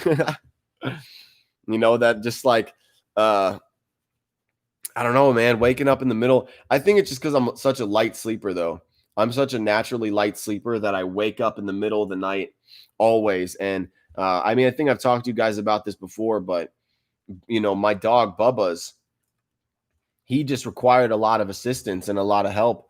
And I would have to bring him downstairs like 2 times every single night, without fail, that I would wake up in the middle of the night every single night to have to let him outside, go to the bathroom, walk him back upstairs, and then finally be like, oh, okay, I can go back to bed. You know what I mean? Like I totally get like people who have kids, you know what I mean? If you got a newborn or you got a child and you got to wake up in the middle of the night to look after them, like it's the same thing. But obviously it's easier with a dog, but still not most ideal, waking up every single middle of the night every day. But it got me used to it. And so most of the time I have to smoke to go back to bed. I'm headed out of the city here in Arizona and headed to Montana. Last day is Friday. Oh, dude. Yeah, you got to what's it called? The city here in Arizona. Are you moving? So are you moving completely, Tanner, or are you just going for a visit? It went well. Good live stream. Sad to see so much discomfort and confusion and stuff. Yeah, I know, Tanner. It is. That's really just going to be like that today, though, dude. Today and following, after this election, it's just going to be a lot of chaos and confusion, I think. No matter which way it goes, honestly. I mean, you could say one way is going to be worse than the other way, but I feel like no matter which way it goes, the result is going to be people who aren't happy with the decision. The result is just going to be a big group of people who are not happy, and that's not going to be the best thing, but we'll see. We'll see how it goes. I mean, it'll be an interest. It's going to definitely be an interesting day and an interesting show for sure. Started weed at like 26 and psychs at 30. Whoa, I didn't even realize that, Juno. You've been only doing mushrooms for like a year? I didn't realize that. And then now you went to the master already. You went to the cultivator. Oh my God. I also wake up every night to pee. That's because I drink before sleep, but no problem to fall back asleep. So that's good. Yeah, that's good, Monica. Waking up to go to the bathroom. Yeah, I feel it. Waking my kid up every day for Zoom school is the worst. Dude, oh man. I bet, June. I bet, my brother. What time is that? Like 7 a.m. or something?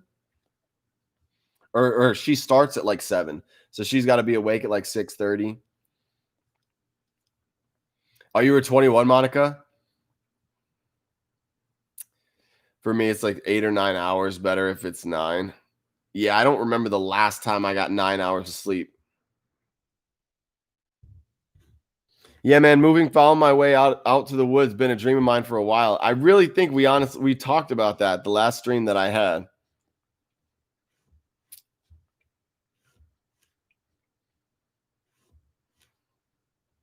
Well, that's super cool, bro. Honestly, like I would like to see it. Minnesota is beautiful, dude. Minnesota. I wonder how far Minnesota is to me. Got come out and say what's up. Oh shit. Minnesota is up by Wisconsin. That's far. Well, I guess when I go visit Adam, I can go visit. Yeah, you're moving to the woods, dude. You're gonna make Juno jealous.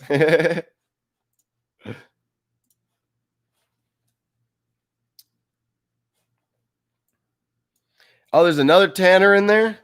What's up, Tanner? You got no he's like, what? This is a weird coincidence. I know, right?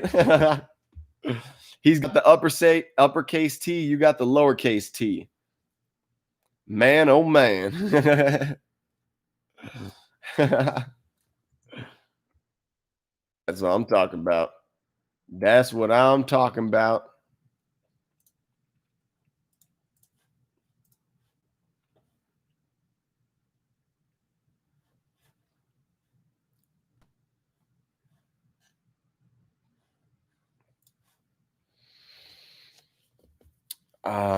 You guys ever try boofing a little crack rod? It makes you taste colors and you can see the future.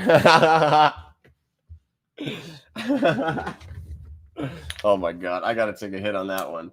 That's funny shit. So you can do the future.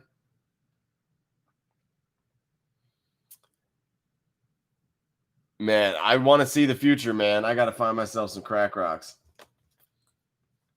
You know, Juno, I never thought you'd be the one to promote crack rock, but you know, now that it's there, I guess it all makes sense now. La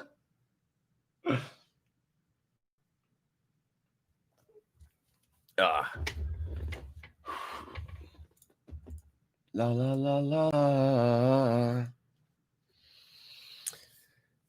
He said, which one is the real one? I'm real. I get a bad feeling from the other guy. Oh my gosh, right?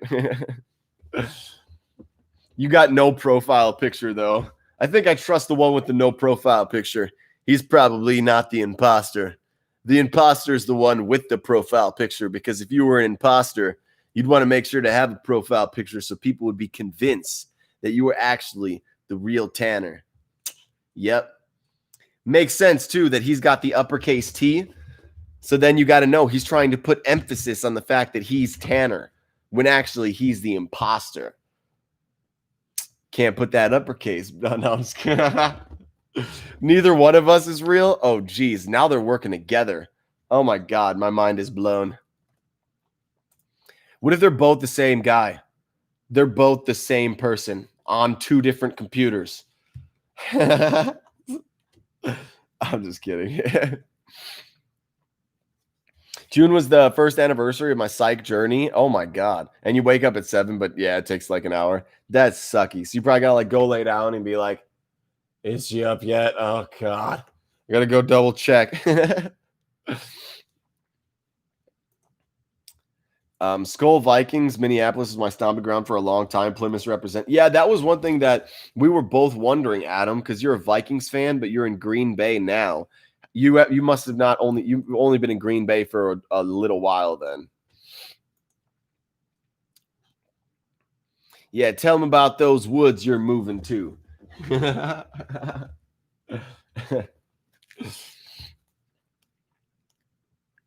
me see.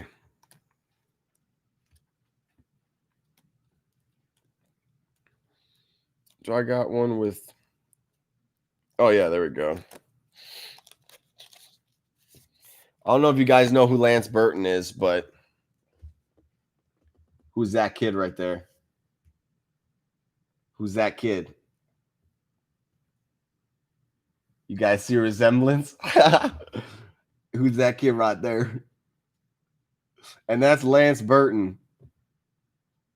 Also, if you guys notice, my flourish is better than his. Just for the record. Just want to put that out there.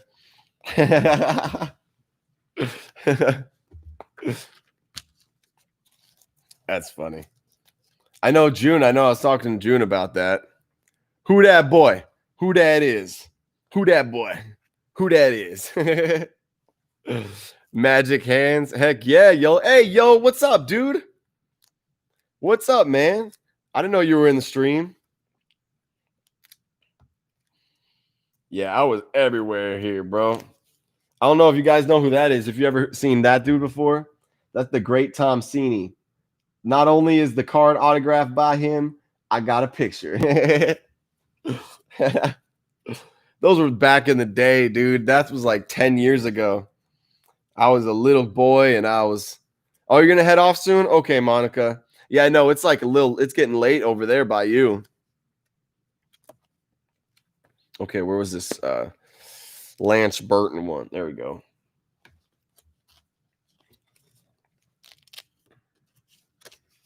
Just dropped in. Oh, nice. I thought you might have been lurking, but thank you, y'all. Good to see you in the stream, bro. Oh, geez. It's almost midnight by you, Monica. Oh, goodness. Crack is technically just cocoa beans, right? Super, super concentrated and like deadly. That's exactly how it goes. Oh, my gosh. Well, I trust your knowledge, Juno. I know you know. All right. I need to grab something real quick. I will be right back, guys.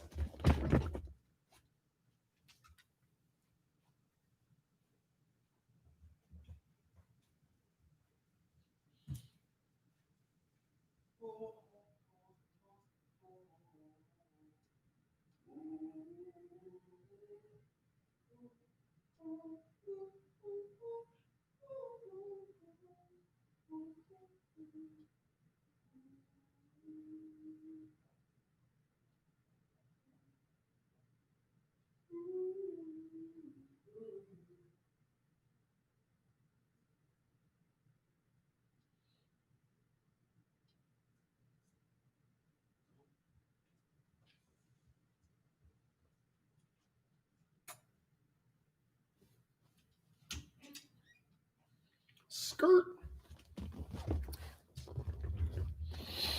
Oh, it says, well, Juno, I'll be in middle of nowhere in New Mexico. Those next 2 weeks, and I'll be headed to Montana after that. Once I'm in Montana, I'm just chilling with some pals, and I'm doing a bit of Frisbee golf. Yeah, Tanner, you trying to play games. What the hell? That's so funny. Do you guys see that? It says, once I'm in Montana, I legit have away or sold most of my stuff. Kept some essentials and all my spore prints. Yes, dude. You think you're going to start up a culture once you get there? A nice culture of mushrooms?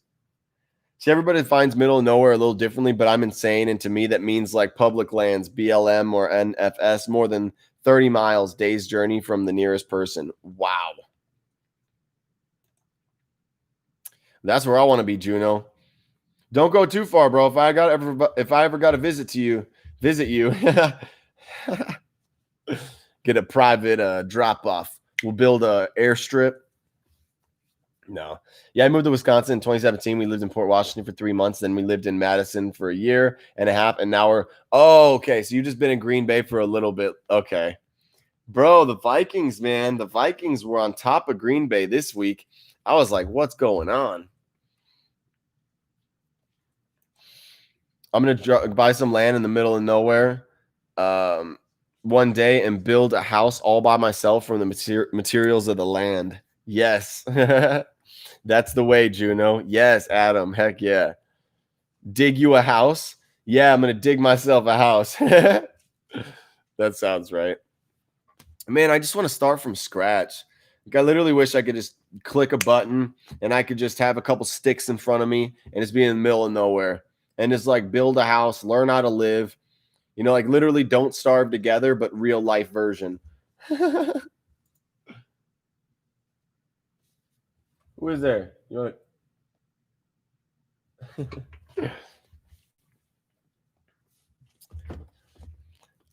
I may not even buy the land. I may just set up and hide it. Oh my gosh, Juno. You got to hide in the middle of nowhere. Well, that would be the true off the grid there. Brandon Lee's got the corns in the chat, my brother. Heck yeah, man. Got corns galore.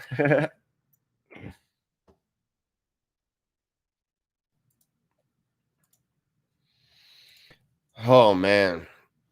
It's going to be interesting to see how this goes today.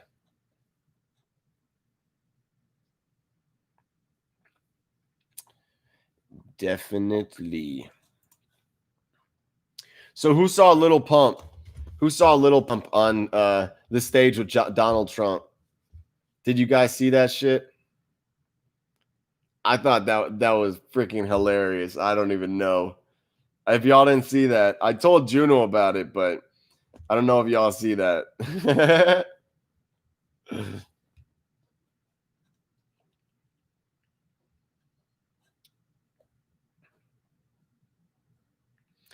Monica, well, guys, where's your dreamland to live in? Mars. No, I'm just kidding. Nah.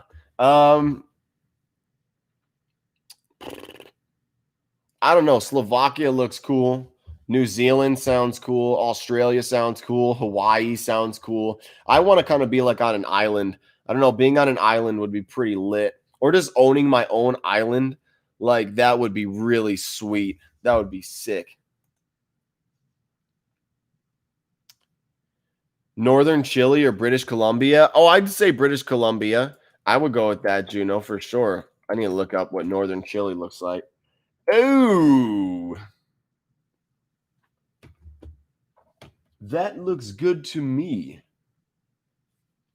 Says replace Animal Crossing with Don't Starve. Oh, wait. Is it That's funny, bro.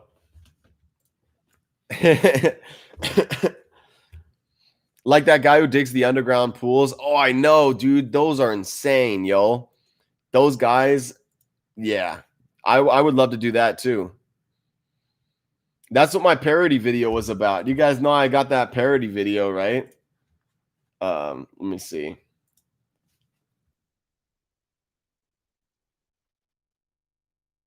Oh, wait. So I got to put DeNightDimension. What am I doing? Let me see.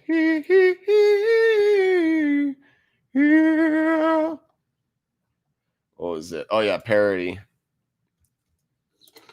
You guys got to watch this when you have a second. This stuff is funny. Funly. This stuff is funny.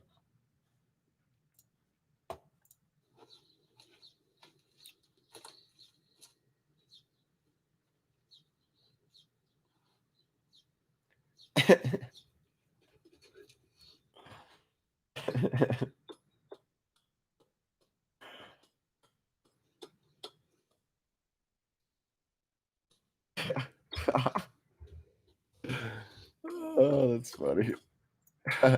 You guys got to watch it. It's like a parody. You don't got to watch the whole thing, but you can like kind of get the gist of what I was going for. I've had grows for the last year, so surely I will start more when I get settled. The primitive technology guy, pretty awesome. Yo. Oh yeah. Primitive. Yeah, I wish I could do that. That'd be so much fun. I know that I can, but it's also like where I live, the ground is a lot more different than where they're at. It's a lot more dirt and a lot less rock. Whereas like here in Vegas, we got caliche rock. And I don't know if you guys have ever dealt with caliche, but you can't really shovel caliche. You have to like, well, I guess that's what they're doing is always picking at it, but it's hard, man. Clay ground for that, so it depends on the ground. Yeah. My dreamland would look like a nice oceanside house in the world where intergalactic travel was the norm. See, if that was the rule, I was going to change what I was going to say, Matt. I was going to go for something more like that.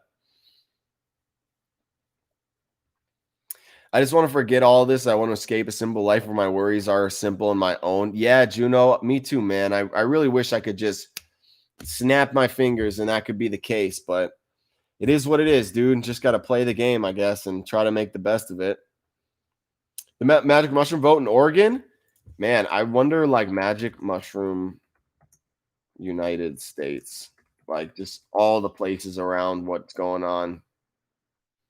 Oregon measure. Oh, live. There's live results of the Oregon measure right now.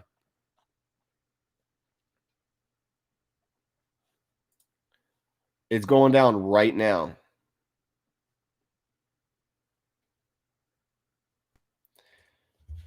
So it would allow patients 21 and older to buy, possess, and consume psychedelic drugs at a psilocybin service center under the supervision of trained facilitators. Oh, that's DC. Oregon is the therapy as well. Buy, possess, consume psychedelic drugs at a psilocybin service center under the supervision of trained facilitators. If it doesn't pass, I'm going to be a little depressed. Yeah, me too, dude. I'm going to be a little depressed too. I mean, that needs to be, forefront, bro, is that we need to start off with legalizing psilocybin. I mean, if it can't be legalized, then we got a problem here. This is definitely an issue that needs to be addressed.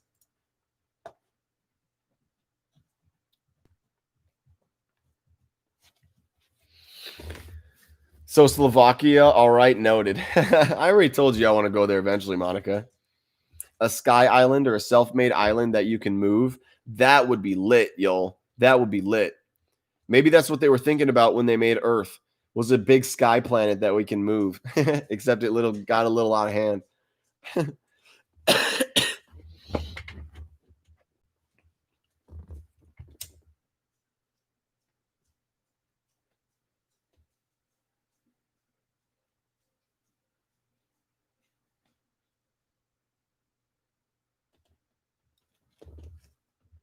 Skirt.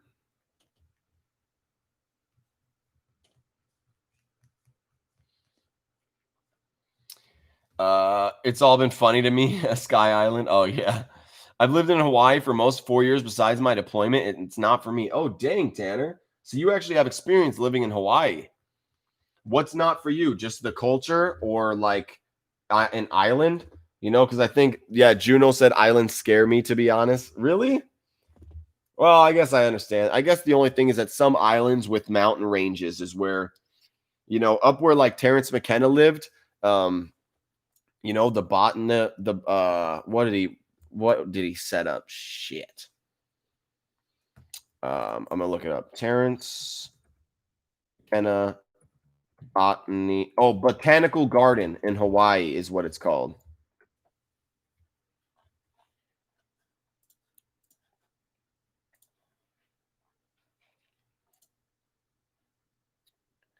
Wow. What a cool guy. What a cool freaking guy. I wish. Yo, guys. That was Terrence McKenna's house that was Terrence McKenna's house in Hawaii, where he had the botanical garden set up, where he was growing salvia, ayahuasca, Banisteriopsis. He was growing Banisteriopsis caapi and the Psychotra virida and Salvia divinorum and pretty sure mushrooms, obviously, and probably cannabis as well. He was probably growing everything. Peyote, For me, I would love to live somewhere where our mountains don't need to be super high, but I already live there. But we have to move on different places because of the baby. Well, I mean, yeah, you bring your goal along, What is it, a bad area for the baby? I mean, you almost had a house going. I know, yo. You saw the whole video, bro. At the very end, I had that house, dude. It was guys. You don't want to dig your own house. You'll most likely either die in a collapse or drown in a flood or suffocate from ventilation issues. Oh my god, that sounds terrible, Juno. All of that sounds terrible. Thanks for the idea of chewing salvia. If you would like to come in Italy, make me know. Oh, dude, yes. I definitely want to go to Italy, bro. I want to see. Let me look at Italy right now. I want to go to Rome. That's where I want to go. I am obsessed with that type of timeline or that period of time, the Roman era and everything like that. I'm obsessed with that stuff. So that would be so cool to go there and to see all that. You let me know, man. I'll give you the word. I'll be on my way. No. That parody, nice, Juno. I'm glad it gets some love now.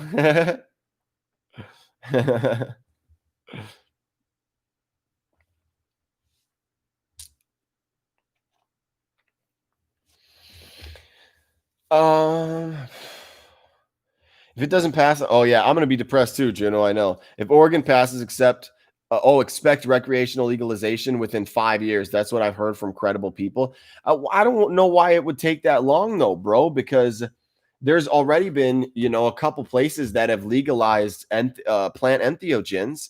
I just don't get why they can't just go on to it, but some places want to take more precaution than others, and which I agree. I agree that for the mushroom to be legalized completely, they're going to have centers where people can do these things and where people can operate go through these experiences safely and with people who are aware of what they're going through, so that we can basically put out a good image or a good basically a good image of psilocybin therapy. And I think that's really what the public wants, or not that the public wants, but that's the only thing that's going to make the public realize that, oh, wow, psychedelic fucking mushrooms could actually be super helpful. Let me leave my ego at the door for a little bit and take a couple shrooms, and maybe that'll be the thing, and that will eventually be the thing that changes society. You know what I mean? Is going to be the masses of people who are unwilling to open up to these things, who actually open up to them and convince others, that like, wow, like this is actually important. Those of us who are like so into it already, we're the ones almost that people don't even want to listen to, because they're just a fucking broken record about taking mushrooms and becoming God and all this shit. I don't want to hear it. I don't want to hear it. It is this.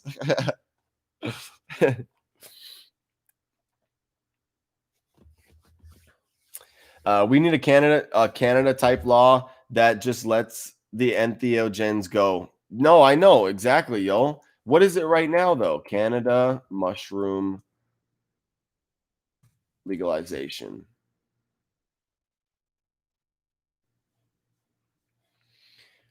Yeah, so it is illegal to possess, obtain, and produce without a prescription or license. There's Schedule 3. Wow, Canada, psilocybin is actual Schedule 3. So you could get a license or a prescription, and you could possess, obtain, and produce psilocybin in Canada. I didn't know that. That's super cool. Psychotria viridis. Where'd I go? Is very interesting. No, yeah, I mean, Juno, the whole entire ayahuasca thing is super interesting. That you need the two plants combined together in order to get the synergetic effect of ayahuasca. It's incredible. I mean, you start to think about how our ancestors found out about this shit in the first place. It's beyond me. It must have been visions, or we tried everything. Those are my two theories about how we could have come up with a combination, is that we had visions and we were told by the spirits what to do, because our ancestors had done it before and never really like documented it, because we didn't document things 10,000. Well, that to a certain extent. We didn't have the ability to document like we do now, I guess is what I'm trying to say.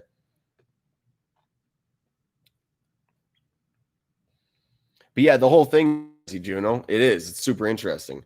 I'll send you a couple of things I rated you, Kenny. Don't know for sure, but I might be bouncing soon. Hopefully not, though. Hey, man, if you got to bounce, it's all good, Lee. I appreciate you for coming through. But yeah, definitely let me know and email me. And I'm just going to look up your email address. I can look at all the emails you sent to me before. And that way I'll make sure I'll see it. I'll reply to it. And I'd be interested in your writings, you know, because it'll probably inspire me to get back and write some stuff down. And I need that now. You know, I definitely, with a lot of the stuff that I've been going through mentally with the loss of my dog and a lot of the stuff that's just happening in the world and all around, you know, it definitely has been taking a toll on my mental health.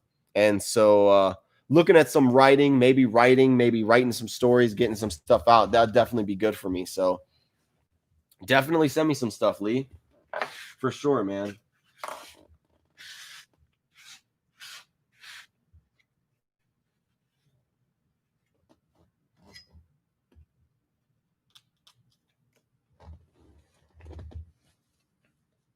Whoops.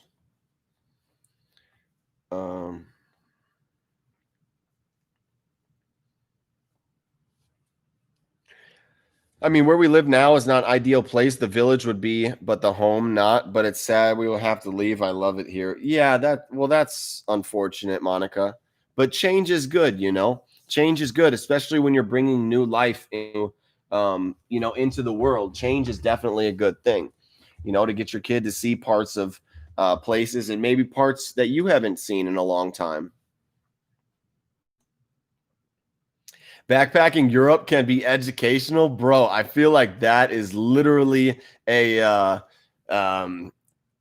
literally like an understatement, yo. Like, tell me about it, bro. If I could backpack in Europe, oh my God, that would be so much fun. If you were a wanted fugitive and you knew you were looking at life in jail for sure, would you run? And if so, what's your plan? Oh, I'd bounce to the woods so fast, bro. Yeah, that's probably what it would be, dude. Is trying to bounce to the woods, but at the same time, it's like, damn, dude, how much could you handle as a wanted fugitive? You know, that's why my thing is just not get wanted, you know, never get to that place. Have their eyes pried wide open, Kenny. That's funny. Too many plant combos for to be more mere trial and error. Definitely either spirits or some forgotten technology. Yeah, that's why a lot of weight to the. It must have tried everything, Adam. You know, it just seems like, you know, there were too many combinations, too many, things that we could have done trial and error and too many different intentions in the first place. You know, it's like who back in the day, you know, the first people that ever experienced ayahuasca knew what they were getting themselves into. You know, and like I don't think that like we were looking out for that stuff as much as to dedicate our whole entire life and being to combine plant combos to try to get a hallucinatory state, you know, in our mind or a spiritual encounter, which you never know. That could have been the reason is because it was this search for God, this search for, you know, meaning, search for the spirits or search for the guidance from some spiritual experience. But I don't think that ayahuasca was not like the mushroom could have easily been that. You just stumble on the mushroom, you eat it, and all of a sudden, before you know it, holy Christ, you know what's going on. But ayahuasca, it would have been too much to just randomly step upon it or randomly come upon it or randomly put it together. Yeah, hearing it and experiencing it are not the same. Oh, 100%, yo. 100%, dude. I know. That's why I want to try it. I want to go through backpacking in Europe. It would definitely be an experience. The elders say the plants told them how to make ayahuasca. I agree. I think that that's probably what had to have happened, Tanner, is that it was through some sort of vision, some sort of spiritual experience where some entity or some spirit of some kind was guiding them in the right direction or putting something into their heads, you know, an image or even a pull. It could have been a pull to just certain things. Yeah, maybe with mine, more natural state, you can tell what plants are saying in a way like animals, you know. Well, I think 100%. You're absolutely right, yo. And that's just naturally speaking. I mean, that would just be a natural reaction. You're much better off taking something like that grows from the planet. And I mean, I don't know. I don't know. That people can always argue that too. But I guess the amount of potential or information you could get from the mushroom per se compared to LSD, which is not completely 100% natural. I mean, the difference is pretty clear.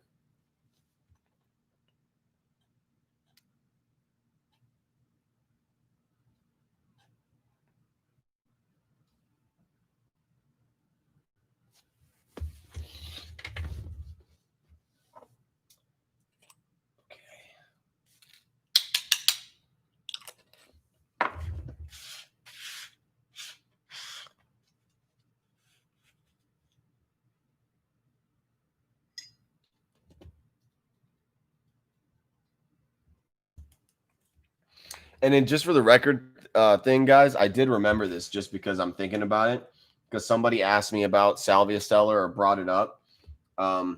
Right now, I'm as far as I know, I'm not doing an affiliate thing with them any longer. So if you guys ever like want to buy Salvia and you try to use the link in some of my other recent videos, it probably won't work.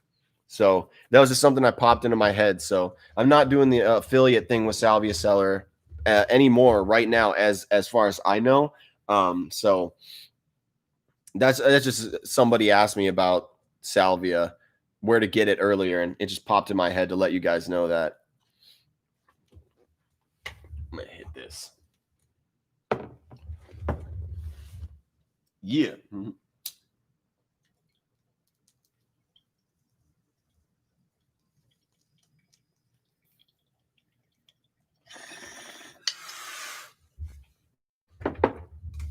What happened? I don't know what happened.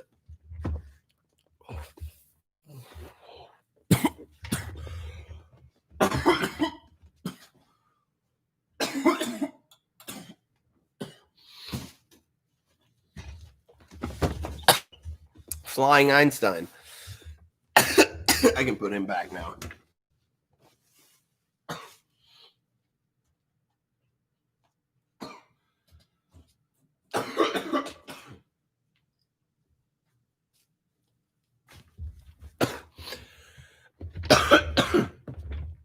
Whoo.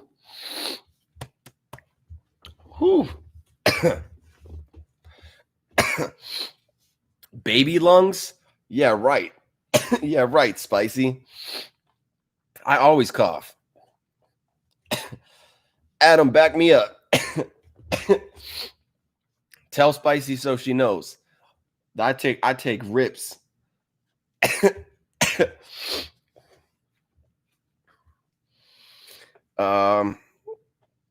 Everything I've written about lately had to do with things I've faced, things that were on my mind. That's good, Lee. Which is why I'd be interested in seeing that, you know.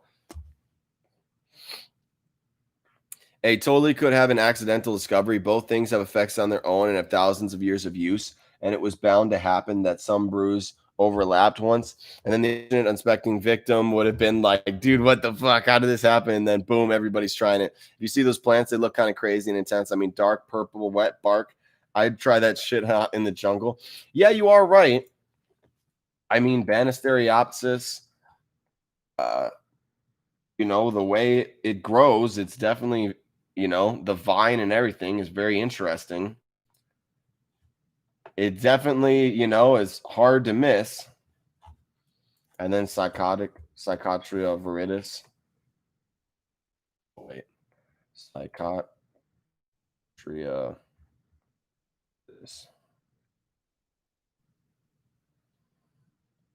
The big leaves, the really big leaves on the Psychotria viridis is what is interesting to me.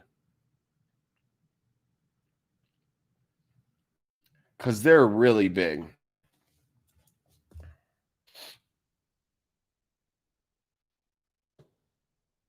But so is a salvia leaf, dude. Salvia and Psychotria viridis look eerily similar. So what if that was an accident, bro? What if like they Spicy says sure. That's okay. We'll smoke one day, Spicy, and you'll find out. But no, I mean it could have been, you accidentally mistake a plant that looks like another plant, and before you know it, it's long gone. But I might think that would have been written down in history. That would have been written down in literature that, when we first found Psychotria viridis, it resembled salvia, or somebody found salvia for the first, they thought it resembled Psychotria viridis, or whatever. I mean, I don't know. Yo, Stan, what's up, my brother? Big energy. Hey, man. What's up, my brother? It's good to see you, man. I joined in the stream last night, but I only could stay in for a little bit. I was pretty exhausted pretty late last night, but it's going to be an interesting day, to say the least, my brother. How are you, man? I've been wanting to text and say what's up. I've been wanting to see how you've been doing, maybe even getting on the podcast again pretty soon, or having you on my channel or something like that, you and Ruben, getting something going. But it'd be super interesting to catch up with you guys and see how you guys are doing.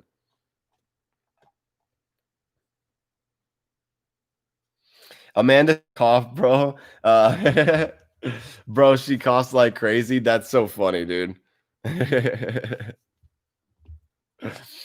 Well, thank you. Tell her thank you, because Spicy is beating me up for coughing. So I need the love for it's okay to cough. Just like the saying says, the more you cough, the more you get off, right? I think pretty sure that's how it goes.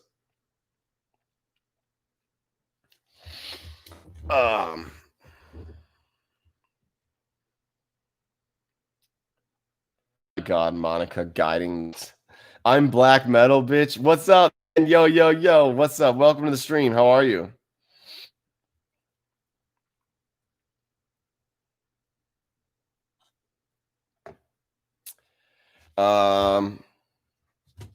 Oh yeah, see, just like I was saying, I didn't even read that in chat, and that ended up being I always get in higher places when I cough, so sometimes I do it on purpose. Yeah, I try to grow a cutting, but I guess it's pretty tricky to grow. Of Psychotria viridis, Juno, or salvia? Probably Psychotria is what you're saying. And you have to get dinner, ladies, later, so you can't smoke. Oh, that stinks. But you can't. What, you don't want to be smoking and be high while you're driving? Let's see, I'll put my hat on.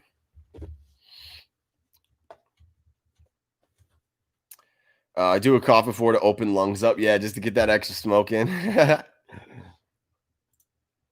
I hope I talk to everyone soon. Later, Kenny. Hey, Tanner, thank you most for coming through, bro. I appreciate it, man. Always good to see you, dude. Oh, of Psychotria viridis? Oh, dang. Yeah, Juno. That would probably be difficult.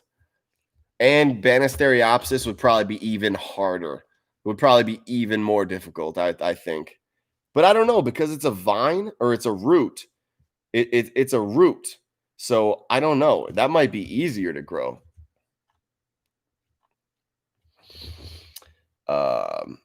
Always welcome to reach out. You got my number. Been good, man. Hey, cool. Thank you, Stan. Awesome, my brother. I will have to do that, dude. And I'm going to get the podcast set up to, well, not podcast. I'm going to get like the podcast format sort of going with the live streams and get people to call in. I'm going to have Adam and, help me out with it, try to get it all together and whatnot. But new endeavors all going well. All good, man. Awesome, dude. You're still doing the online stuff and everything like that. So, I hope that can't go bad, I bet. Well, I mean, I'm sure it can go bad. There can be obviously things that go bad with it. It can get annoying, but working from home. Hey, you voted for Kanye? Me too, man. No, I'm just kidding. I didn't vote. But if I did, I probably would have chose Kanye. Because I don't know if you guys watch Kanye on the Joe Rogan Experience, but Kanye's got a good connection with God. And if my vote's going to anybody, my vote's going to God. No. Nah, just Hey, Estef, what's up, man? My brother. Welcome, Estef. Good to see you. That was a episode of Joe Rogan. Yeah, dude. Definitely some very enlightened points, though. Definitely some points where you listen and you kind of you listen and you at first you're like, all right, yo, Kanye, where you going? You know what I mean? And then it's like, let me put myself in Kanye's shoes for a second. And then I was like, I kind of get what this guy's talking about. You know, it's yeah, you just kind of got to look at it from his point of view. But it was crazy, man. I thought it was very interesting how Joe just kind of let Kanye talk. But I feel like that is a lot of the times with his interviews, you know.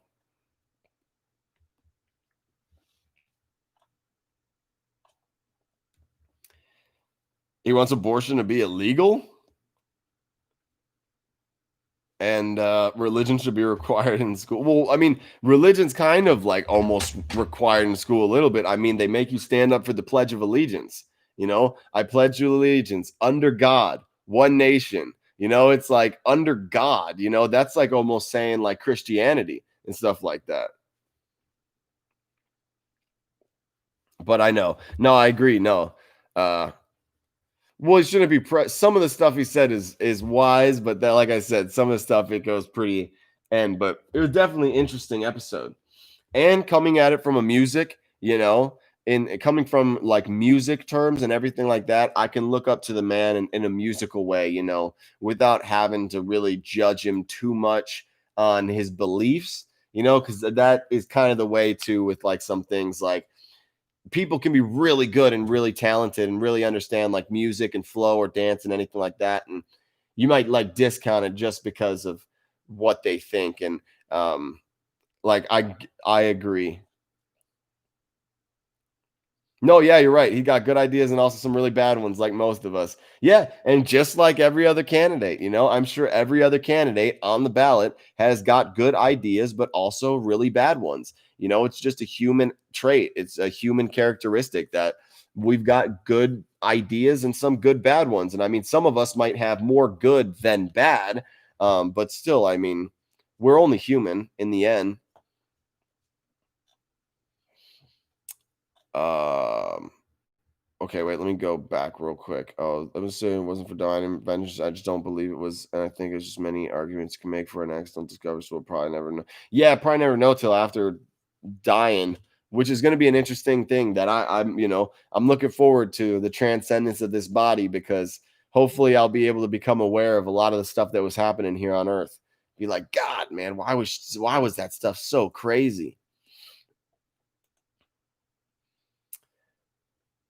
A few more minutes. I'm out. Okay, Monica, just let me know. I know high school wiped out a family vehicle while high on weed. So, oh, geez. Okay, well that's good, Juno. You've got a reason for it, definitely, and you should stick to that. I can help you set up that if you need it. Yeah, Stan, definitely, bro. Heck yeah, man. And I would definitely like to talk to you too, though. So if we were talking on the phone, we could talk and then kind of open it up and talk to you about the idea a little bit and set it up and get your thoughts. Oh, and voted against someone else because their website was straight trash. LOL. That's funny. But you got a new crib, Kenny? No, Stan. This is actually where me and Lakin are staying right now, guys. Usually I'm in the spot, but so this is actually that's our door. Is the green green screen. So that's our door, and that's the hallway, and that's the stairs downstairs, and that is basically our wall. And so, yeah, this is where me and Lakin are staying right now. And you know, it's a shitty situation. It's not the best situation in the world, but I am super grateful to be able to have a place to stay and a place to be. You know, just the situation I was at, dude. It was really shitty. I mean, I was 4 or 5 years ingrained into that situation I was in. You know, staying on the trailer and living where I worked. Like, I don't know if you guys really like I've explained that very much, but back when I started making videos, I lived in a trailer and I worked where I lived. You know, I literally worked where I lived. I'd wake up in the morning, I went out the trailer door, I was at work. You know what I mean? It was like farm stuff and, convention work. And so everything was just, okay, Monica, I love you, Monica. Thank you for coming in. Thank you for sending a hug. And I'll let you know when I can call. Okay. I'll message you. I promise. But yeah, so I mean, that was a situation I was in, was I worked where I lived and I was very ingrained into what I was doing and I had planned on being there for a long time, because I was very knowledgeable. I was very knowledgeable about the stuff I was doing.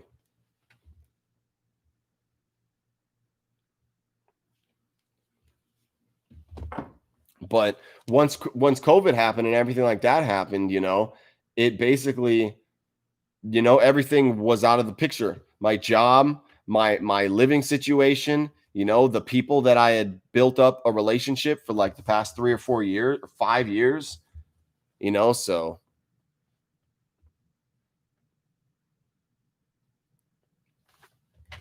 give me 1 second, guys.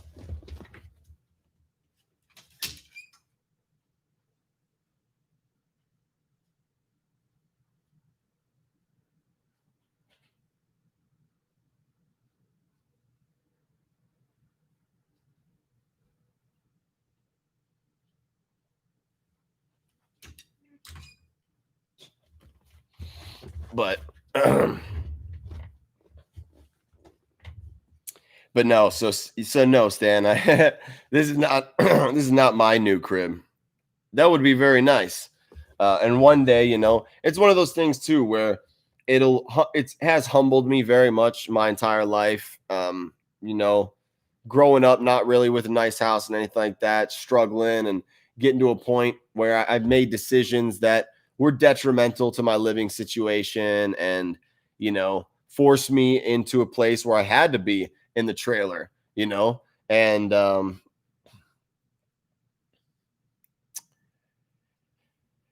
now I'm here.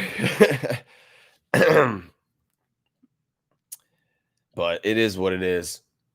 Nick, what's up, brother? What's up, my friend?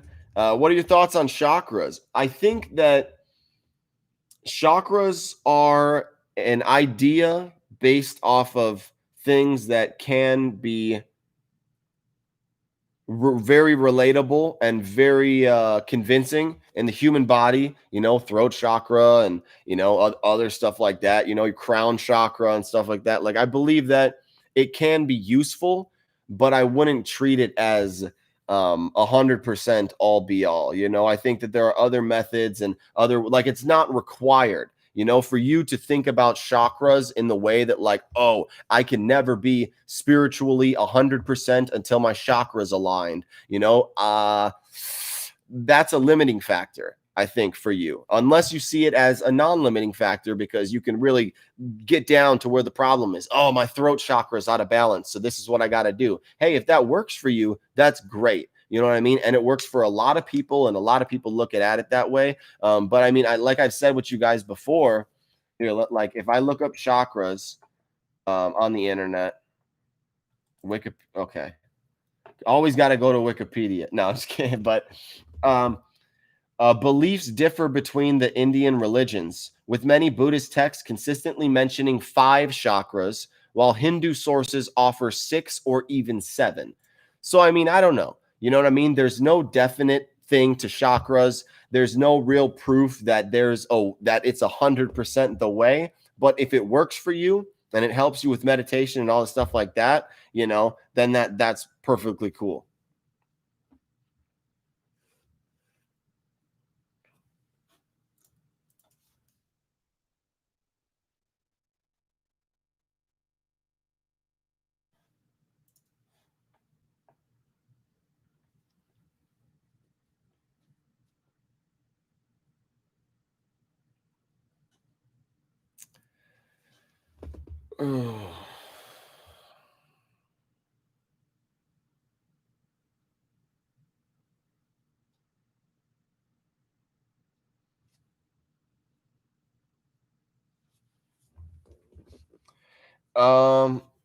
You got good. You think people will ever vote an AI to the government? Well, I mean, I would think in order for that to happen, you would have to have an AI, you'd have to have an artificial intelligence that would have to be able to be on the ballot and to be voted for by people. And for that to happen, I don't ever think that happened. I don't think that an artificial intelligence will ever be on the ballot as like, whatever, and that's what that would need to be necessary for someone to vote for an artificial intelligence. Because I mean, if you think about AI in the first place, the majority of people like who understand artificial intelligence aren't the everyday person. They're not the person that's probably going to be like just and totally going and for voting and going for voting. So I mean, even the majority of people who do vote, I probably think that they're not 100% with the technological wave. And that would mean that they would be totally against an artificial intelligence anyway. It'd be like, you mean to tell me I'm voting for a machine? No. I don't know what that means. You know what I mean? I'm going to vote for the person that I can see and I can listen to and I can feel like he's a human, So, I mean, I don't know, but that's just what comes to my mind. How do you plan to reharmonize your life? Well, honestly, I need to stop drinking alcohol.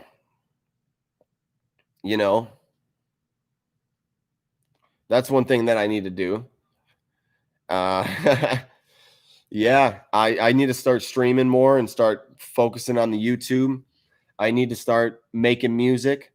I need to eat healthier because I haven't been eating well. Unfortunately, that's due to other circumstances, like stuff having to be dealt with my dog and other things like that, and surviving. So eating has not really been the best.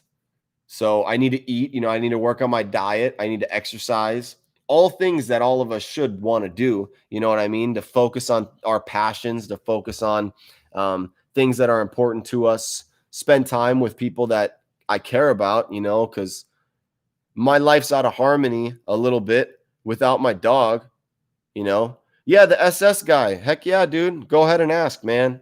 That's what the stream's about. If you want to ask a question, you can just ask, dude. I try my best to answer every single question possible. Chakras are just one system of understand, just like every other system. It's not totally exhaustive. Well, yeah, I agree, Adam. Yeah, I agree 100%. That's why I don't really go into it that deep. It's just kind of like, if it works, then go ahead. I haven't really found, much use with it personally in my life, and it hasn't been detrimental to my existence. So but if it works for somebody, if it helps, then that's what matters, and I wouldn't advise against that unless it was something that was killing you, unless you're like doing heroin or you're doing meth or you're not eating, if you're like literally anorexic or you're, to the point where you're obese to where it's killing you, then it's where it's like, okay, we gotta,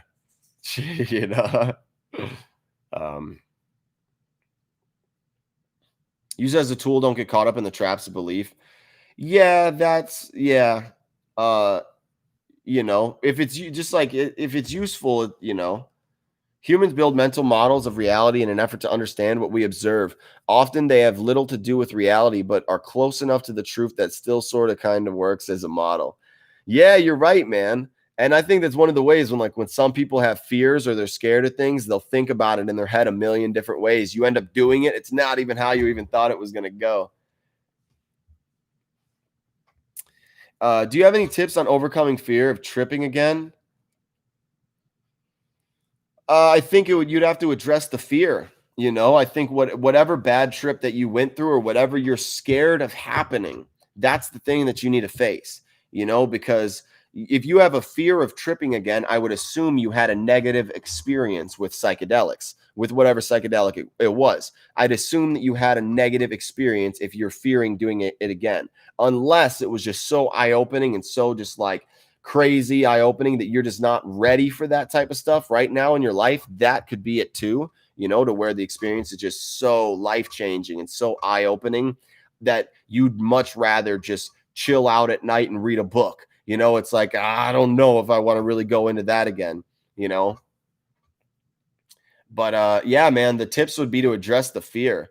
I'd say to think about what it is that's stopping you from going into that, and thinking and reverse engineering that, working backwards rather than trying to force forwards, addressing what the problem, because that's the thing too, that the psychedelics will only do is they don't fix the problem for you. They're just going to make you aware of it. You know what I mean? It's going to make you aware of the issue. It's not going to fix nothing.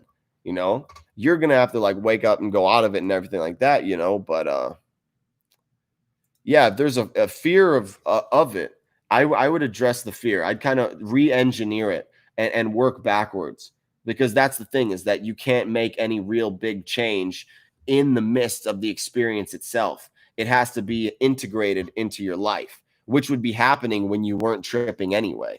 That would be happening right now.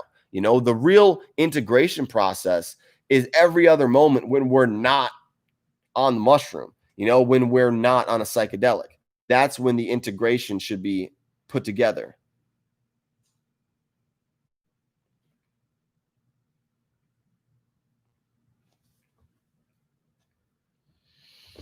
I think if AI ever advanced, it's just gonna do whatever it wants. Well, no, you're right. Yeah, it won't have to get elected into the as an official. It's just gonna do anything that it wants to do. Exactly. There's a trillion ways we can imagine the world to be, and then there's the one way that it actually is, whether we know it or not. Yeah, you're right, Juno. Ari, what's up? I was thinking about you, Ari. I was thinking about you. I was like, I wonder if Ari's gonna come in and say what's up.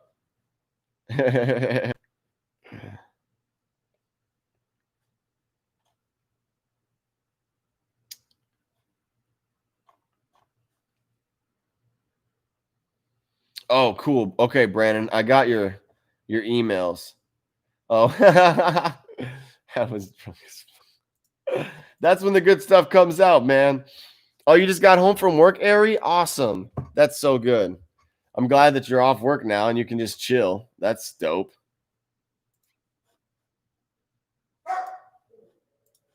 Hey, give me 1 second, guys.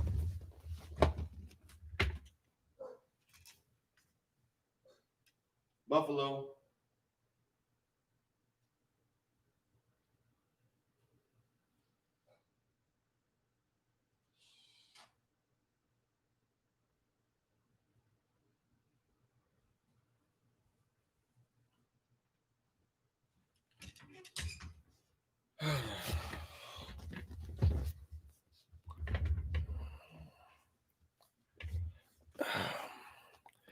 I am planning on having a 5-gram trip. My most trusted siblings will be taking care of me. What should I do to prepare for it? The most I've taken is 3 grams, and it was my first time. Yeah, the dried mushrooms. Okay, good. Well, that's good. I mean, I'd hope that it's 5 dried, because 5 fresh mushrooms really isn't much at all. But 5 grams fresh isn't much. But what would you do to prepare? You could listen to some Terrence McKenna. Look up Terrence McKenna talking about 5 grams, talking about his experiences with it. I have a couple videos where I've taken 5 grams. Those are good ones where I really get into it and explain, things and ways that you could prepare. Just off the bat, thinking about it now, I would say prepare yourself mentally by not preparing at all. By not giving any real expectation of what's going to happen, or do the complete opposite. Have every single possible explanation you could possibly think of that would happen. Yeah, going with an open mind. Have every possible explanation or every possible expectation that could ever happen. You know what I mean? And that basically, like, one thing that Terrence McKenna would talk about is, he said the way you prepare himself in the hour after he would eat the mushrooms is by going through basically like a conscious, I forgot what he called it exactly, but it was like a consciousness run where he just basically goes through like every negative thing that could ever possibly happen, and by the time you get to the point of the mushroom, it's like you've already gotten through all the fear. You've already gotten through all the hard shit. By then it's just like, okay, lay down, and so, yeah.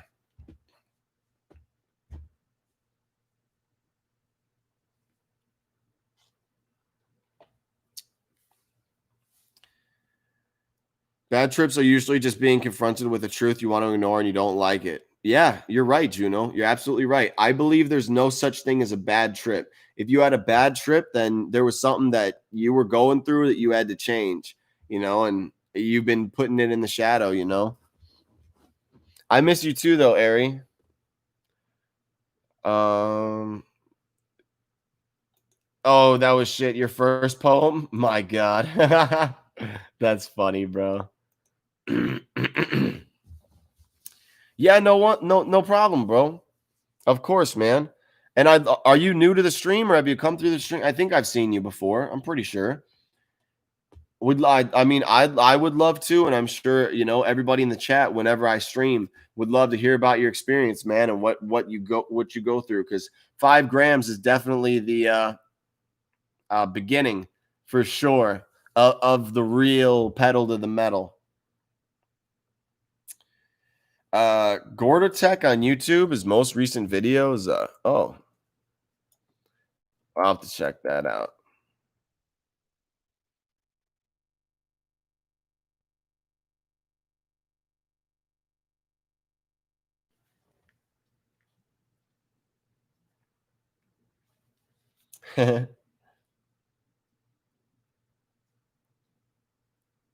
Wow. That's beautiful, bro. That shit is beautiful, my friend. That was some shit. 5 grams silent darkness is where I had a full-on entity contact, like 3D entities having a full conversation with me. Yeah, exactly, young human. Welcome to the stream, though, dude. Yeah, 7 grams is when I first experienced that, but I felt it many times afterwards on 5 grams. It's definitely coming into contact with the spirits. 110%. There's no denying that, dude. Recently, I've been inspired to start giving psychic readings. I want to get a deck of custom tarot cards. How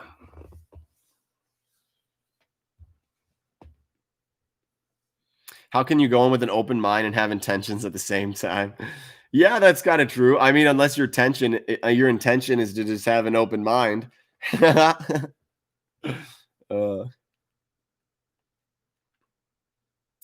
What are your thoughts on the nature of reality? It's beautiful. It's more complex than we could ever comprehend. It was designed by a genius system that also created us. We're a product of nature. That means we are just as infinite as nature itself. All of reality is a miracle. It really is. The mere fact that we're even alive right now is a miracle. And that's one of the things that I experience on some of my deep mushroom experiences is the realization that I'm alive. Just the simple fact, like that's it. I'm alive and I shouldn't be. The odds are so stacked against the fact that I'm alive right now is magic. So it blows my mind. So when you ask me what are my thoughts on the nature of reality, my thoughts are that it is magic. It is absolute 100% untouchable magic. And it's just unbelievable. The fact that we're alive is a miracle. And that's why I take life so seriously sometimes and I take life so heavy is because I can't believe how beautiful this whole entire experience is and how the fact that we're even alive is a miracle, yet there's so much shit happening on earth. Like there's just so much terrible stuff and the amount of like innocent life that is just being wasted for what reason? It just so that kind of hurts. But my thoughts on the nature reality is that it's magic.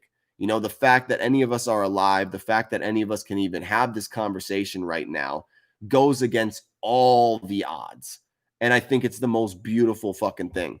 The fact that I'm breathing and my heart is going without me even thinking about it. That shit, I'm basically I'm supported. My life is being supported by the universe. And so, yeah, my thoughts on the nature reality is that it's more comprehensive, more intricate, more magical than we could ever comprehend, at least in the current form that we embody. Using the brain and having the body as a shell. Until we transcend the body and become spirit again, or whatever it is that we are, become the universe, then we'll be able to truly understand, how crazy the nature of reality actually is. But as far as right now, yeah, I just think it's magical, dude.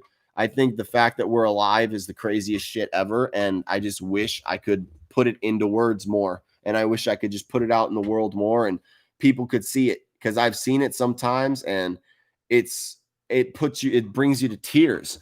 It makes you sob. It brings you to absolute surrender, because you just come to you come to like this idea that life is just,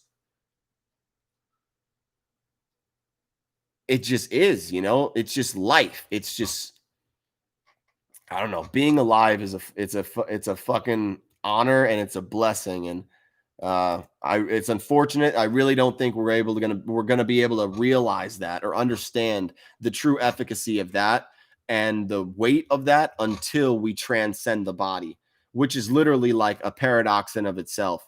It's almost like, what is the biggest learning lesson ever? You know what I mean? Making you not even be able to learn until the whole entire thing is done. It's like crazy. It's like you think you're going to school to learn, but actually you don't actually learn completely until you graduate, which is kind of like what I thought too. I went to school and I was like, hey, school is this, but then I literally learned more about life and learned more about human history and what was going on in the world in my first summer outside of school than my 12 grades, the 12 years I was in schooling.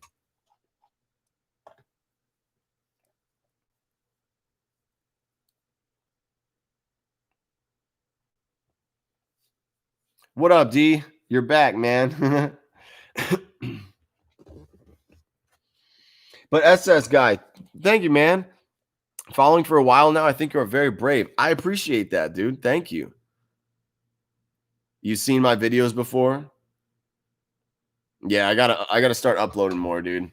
Well, I hope you stick around, dude. And I see you more. I think the poem did a damn good job at capturing my current situation. I'm sure it will, Lee. I'm sure it will.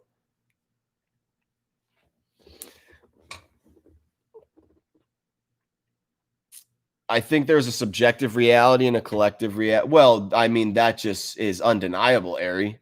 I mean, think about making love. Think about making love to another human being. That's something that's very, very, very, very like there. And then think about going to a party. There's like things that like there is very much so an individual reality and a collective reality. Yeah. A custom one would be dope, though. Hey, Lee, that's lit.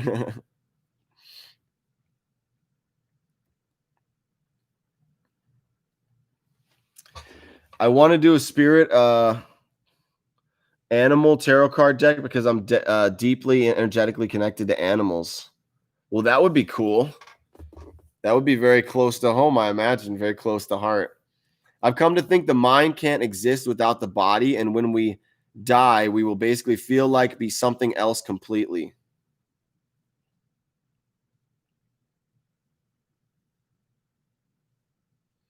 Our memories literally exist in a specific part of our brain, and if you take the body away from what's left, just pure life floating through the seams of the universe. Yeah, well, I mean, I don't know. I guess my assumption of what I am is it's just a little bit different.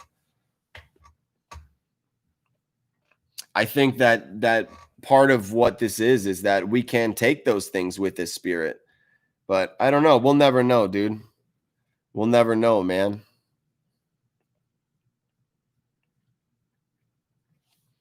Silver Spades. Keep it going, man. Great channel. Hey, I appreciate that, brother. What are you like? Verified? What is that check mark? I've never seen that before. Jeez, dude. 242K subscribers. My goodness. Wow. Good job, dude. Very good job. Wow. Well, thank you, dude. I appreciate the love, man. I appreciate that. Dude. Good job on your channel, dude. What the hell? Keep it going. Oh my God. Thanks, man. Wow. Very much appreciated, dude. Wow, that's crazy. Have you had an upload recently? Yeah, 4 weeks ago, a month ago. What, do you make music? Or no, these are different artists, huh? But much love, my brother. Thank you, man. I appreciate the love. That's awesome. Cool, man. Good luck with your channel, dude. Keep it up. I'll subscribe and I'll check on it.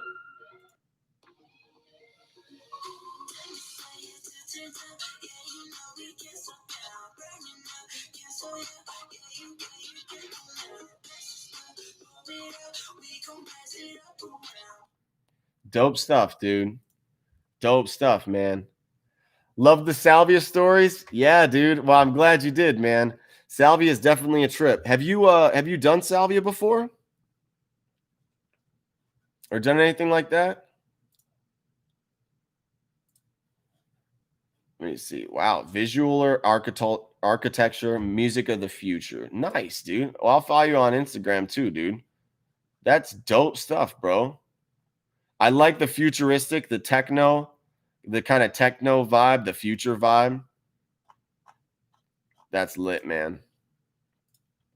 You've only done mushrooms, but ever since I had a bad trip, I've been terrified. Oh, well, that's interesting, dude, because somebody else in the chat was talking about that too, how they had a bad trip and they've been terrified. How much did you do? How many grams did you do?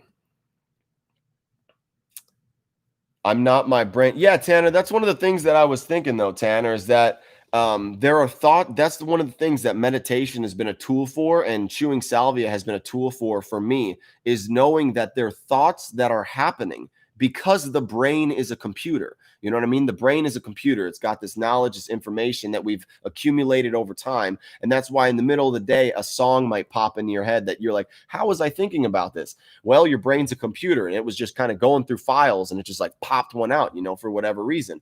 And then there are thoughts that you're actually having.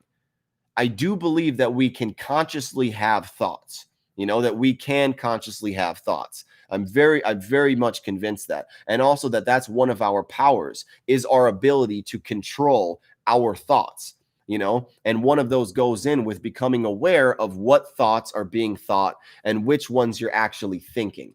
And that's something that salvia has really taught me a lot, is that there are things that I'm actually thinking. There are things where I'm saying in my head, pizza sounds really good right now. And then there might be one time where it's like something pops in my head and it's like, douche, pizza. It's like, oh, now that I'm thinking about pizza, oh, I really want it, but then before it's like, man, I've been thinking about, I wanted pizza last night and I wasn't able to get it. I just want pizza now, and maybe that was caused from a thought too, but I've only, oh yeah, man, doing some lo-fi music, been experimenting with friends that are artists, but going to be featuring some psychedelic chill. Love the community behind Sykes. Nice, man. Well, I don't know if you've listened to any of my music, dude, but I could play a snippet of something for you, or I could give you my SoundCloud. I don't know if you'd want to check it out, but I'm a vocalist and I also make music, and there's other people in the stream. Said send over. All right, I'll put my SoundCloud. But there's other people in the stream who are also in the stream who we're all gonna work together and make music together, and so that would be dope, dude. Oh, well, I guess I have my main thing. So this is my SoundCloud. Yo, Julian, what's up, bro? What's up, my friend? Good to see you, dude. Welcome to the stream, man. Yo, Min ZZ. AM or AHMD. Sorry, man. I found this channel when I was researching DMT vapes, and wow, what a hidden gem. Yeah, man, that was a fun video for sure. I'm glad that you found me from that video and didn't give up on me then. A lot of people kind of downvoted the video just because it was a parody in the beginning and it wasn't actually a DMT vape pen, but hey, I was trying to be fun, so. Nathan B, what's up, man? Do you think salvia can solve the mystery of reality and that's why it scares you? I mean, it could. I mean, it's just based on the way it's dysphoric and stuff like that. It just works with certain part of the brain that works with fear a little bit more than other substances. That could be why. I don't know. You know, the extract is also more terrifying than chewing it, so that could be a reason too. I love shrooms, but the body high freaks me the fuck out for some reason. You gotta give into it, man. About shrooms is constantly yawning. Yeah, the yawning of mushrooms, I can understand that. That's how I know it's kicking in, though.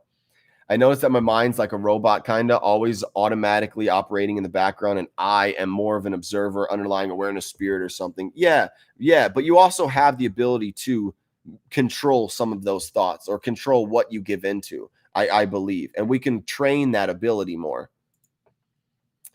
Out of all the psychs, which one is your favorite? Honestly, dude, probably mushrooms. Mushrooms is probably my favorite.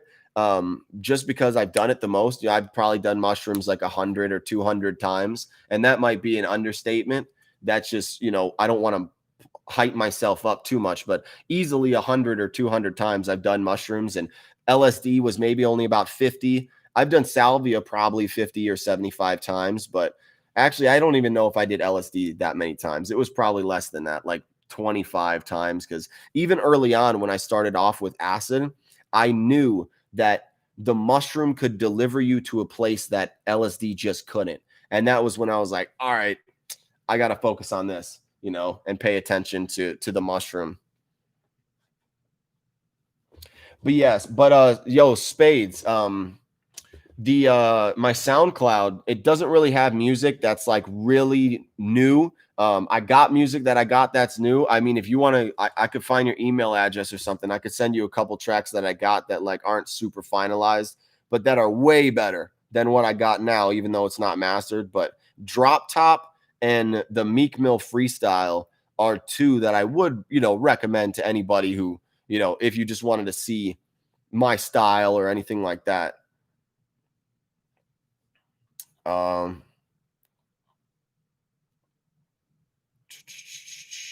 Yeah, your music's hype, Spades. Just checked it out. What does he I was looking through, is that are they a bunch of different artists though, or I think he does the videos or the art. But yeah, probably mushroom, Spades, all in all. What is good, brother? What's new? What's the moves? Hey, man, just getting back to streaming, getting back to the music. Gonna work on my diet, getting the running back, dude, and just trying to get everything together, dude. After putting my dog down, it's been kind of hard this past week, so I haven't really been motivated to do anything. You know, that's really honestly, guys, why I wasn't streaming for a good minute, is because I knew that my dog was not feeling good, you know, and you know,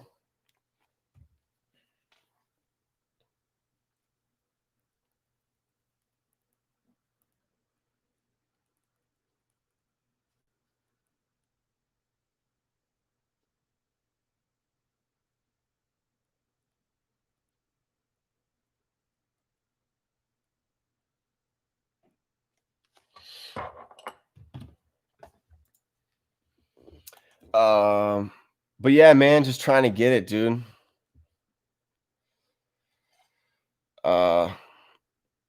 Yeah, but that's really, dude, honestly, just knowing about how my dog was and stuff like that, it was just hard for me to come up on stream and just be normal and be happy and be open about things. And so, uh, are you including microdoses in those 100 times? Yes, D. Yeah. Yeah, I would include microdose in there, you know, but decent trips, dude, easily 50 to 100 times, you know, probably, but 100 of those times were probably microdosing. But a lot of that microdosing has been in like the last 2 or 3 years, whereas my mushroom experiences have spanned over 7, 8 years. Where's the DMT at, though? I don't know. DNA creation. You tell me, man. Meditation has made me more accepting of the mushroom. Yeah, 100%. I agree, Tanner. Even doing salvia a little bit has made me more accepting of the mushroom. For sure.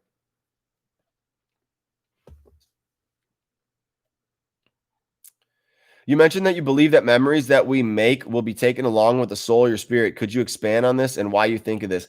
Because part of me thinks that we had a little bit of awareness before coming into this thing, that we were a little bit conscious of our decision to come into a physical body and take up this experience of life. You know, like I was spirit and I was like, I want to go and I want to create an identity, you know, or whatever like that. I want to create an ego, create an identity. I want to make a personality. I want to figure out who I am, you know, or all this, you know, whatever stuff, you know. And so maybe in that process, we took up a physical experience in the earth as a human being. You know, I'm a spiritual being who has taken up a human experience in order to work on my personality, to find out maybe a little bit more who I am, or not even find out who I am, to create who I am. Why? Because I'm spirit. You know, I want to have fun. I want to play around. Maybe part of that to me is every 100 million years, I play a different character. I don't know. You know what I mean? But right now, that's the way that it feels to me is that, but I do believe that our memories will be taken along with us. And because I think that karma is a literal system, that karma is an, it's real and it's literal because we're in an organism.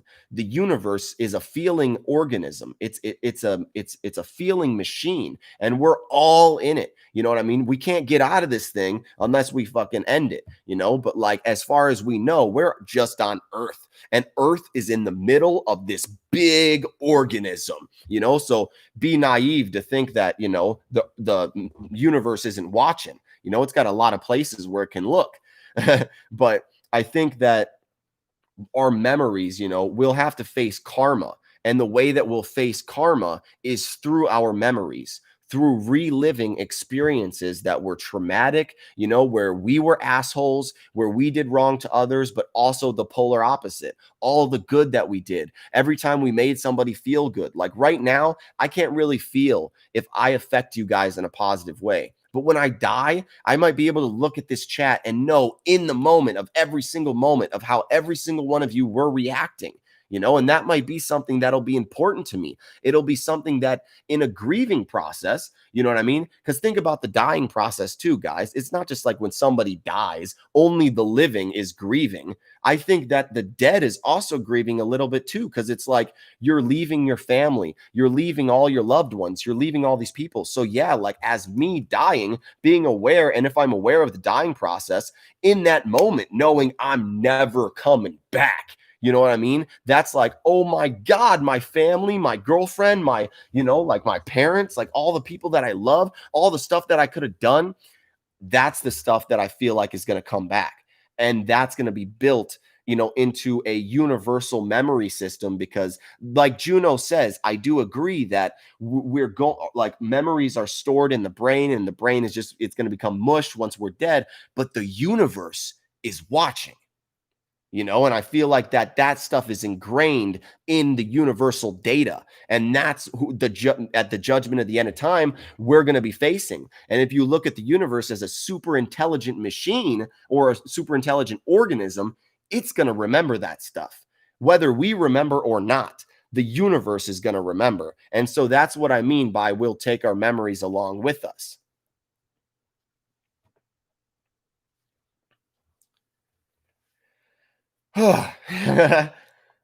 Sorry, guys.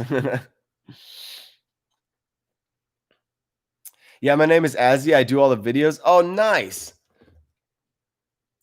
Azzy at silverspades.com. For sure, man. Let me save it. I'll put it in there.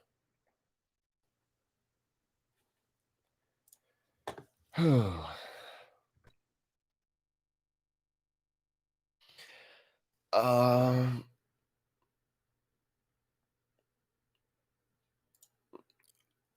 Oh, I find my channel's not where I want it to be either. Hey, man. Well, I feel like all of us as artists, we can always be hard on ourselves and want it to be better than it actually is. You know? I'm attracted to psychedelics now because I have this idea that everything I will do will magically reveal to me how to execute my purpose in life. But intuitively, I know that only time will show me how. Well, that's a beautiful realization, Ari. Because that really, I mean, in time is when we're going to realize the integration. Mushrooms so fun, best and worst times of my life. Sorry to hear about your dog, brother. Hey, thanks, man. It's okay, dude. We all got to go through it, and it's just one of those things to appreciate the time that you have with them while they're here. What do you think is scarier, a salvia breakthrough trip or a sub breakthrough? Oh, definitely a breakthrough. It's terrifying. How often do you trip? Well, let me see. I can tell you. Let me go to my notes. Okay, so Wednesday I did a microdose. 1024 I did 0.8. 1023 I did a microdose. 1022 I did a microdose. That was a very lit 3 days. 1016 I did 3.2 lemon tech. That was when I made the video. I ended up microdosing the day before that. Then 9:30 I microdosed. 9:27 I did 0.8 lemon tech. 9:24 microdosed. 9:21 microdosed. 9:17 I did a half microdose. But I also did 0.8 later on. 9:12 did a truffle. Yeah, so I mark them all down, for the most part. Oh, is it .ca? Oh, okay. I thought you might just did that on accident. All right, I'd change it. Wonder it's because nature went to all this work to give us memory strong brains. Oh, memory storing brains. Yeah, I don't know, man. I know. Interesting point about the universe. Yeah, that's the thing that I was saying, though. That's the only way we would be able to have them without the body is if the universe was stored it, if the universe stored it somehow and we communicated with the universe as an organism, and if you think about it, it's not like, yeah, the universe isn't going to last forever. So those memories aren't going to be stored forever. But if there's a way for us to communicate them when we're in the afterlife, then it can be eternal. But I don't know. It's crazy even thinking about this. Life is a game of sorts. I had a dream once I died, but didn't wake up. I was transported to the spirit realm with some gods who acted kids and said, "Let's play again." I wouldn't be surprised, man, honestly. Yeah, karma and karmic debt is real in my opinion. Recently, I've been learning about the Akashic records and how it holds the experience of our past lifetimes. Well, I definitely agree with you. Karma is it's literal. Yeah, it's definitely literal because the universe is an organism. So what we do to others is literally happening to us. Oh yeah, Julian, they're like beams of our life, man. I know, dude. I know. I have a professor who had to put her down to sleep last week and just feels so much empathy whenever someone loses a pet. Yeah. Yeah, it sucks, but we were able to get him cremated, and so we got the ashes and everything with us, which is dope. Yo, Matt, my brother, peace and love, man, to everyone out there. We've been here before and we'll be here again. Let's be kind to each other. Yeah, dude, heck yeah, man. Much love. Have a good rest of your day, and let's watch this thing play out today. It's going to be an interesting ride, to say the least.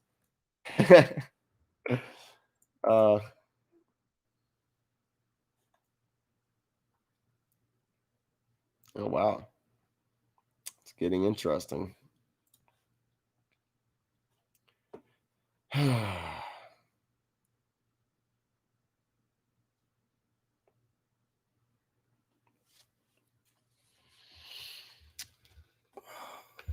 Terminal lucidity is real scientific evidence for a human soul or non-local consciousness of some sort, but it's never talked about in the mainstream.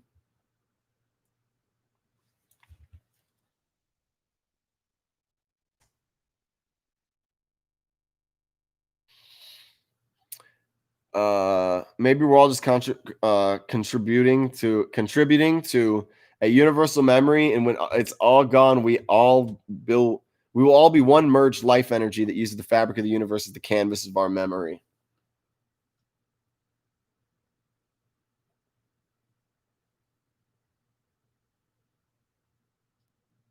That would be a beautiful fucking thing. That would be so beautiful, Juno. And we would just live and bask in the universal memory.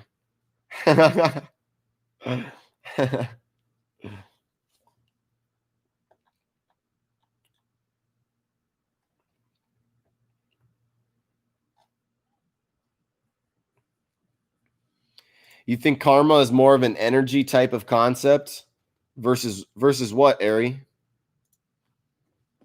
What would be the opposite of an energy type? I don't think there'd be any other way that karma would work. Sometimes I dream within my dreams and I wake up from those meta dreams while I'm still asleep. Something tells me this experience in my soul waking up in a spiritual realm. Yeah, it is. You're right. It feels that way because we all have that inherent feeling because we're connected to it. I mean, that's what I think. I think that there's no coincidence why we have dreams or thoughts like that. It's because it's a part of us.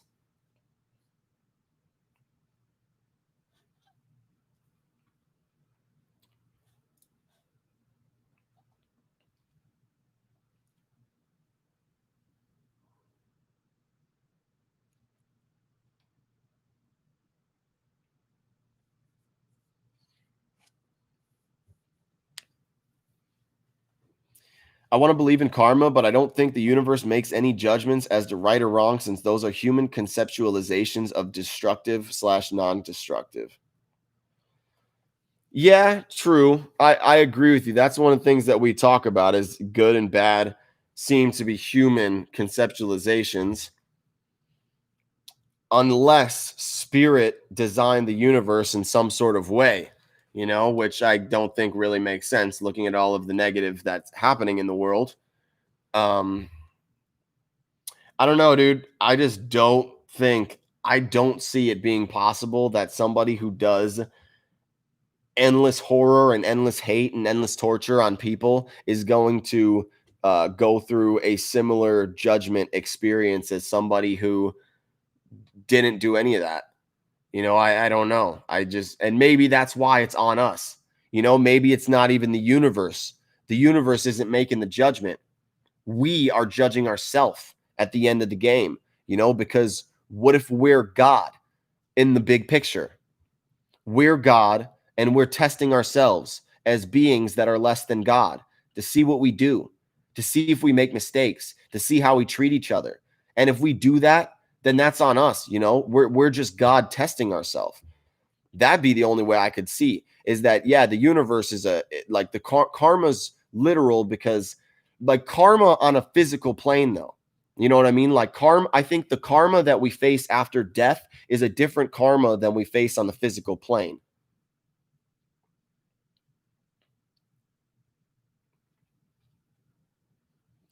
Yeah, and you're right. There's infinite examples of the universe not giving a fuck. You're right. Besides our existence, you know what I mean? Besides that one thing is human being, the universe seems to give a fuck about human life because it's supporting us regardless of what we do.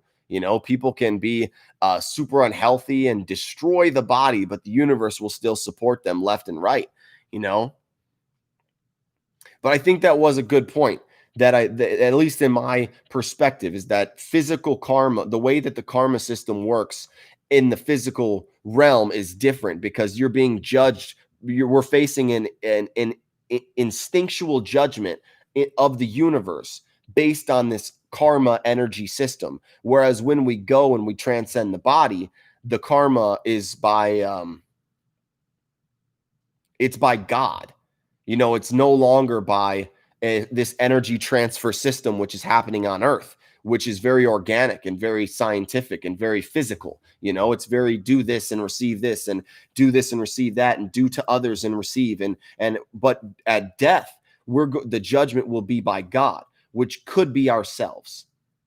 And in that way, that would be a very powerful realization, one of those things. And that's one of those things too. Maybe this is an example, the regret and the pain that people grow with like an example, like drinking, when you drink alcohol and you black out and you wake up in the morning and somebody tells you the stuff that you did yesterday, and you're like, oh my God, I'm a fucking dummy. You know, I can't believe I did that shit. I fucking was drunk. I was stupid. I wasn't thinking. You know, that could be the same thing. Is it's us judging ourselves when we transcend the body, return back to the thing, and then we're like, wow, I was a fucking dick, you know, or like I was an asshole. And that will be the feeling that kind of carries with us in spirit, if that's the case.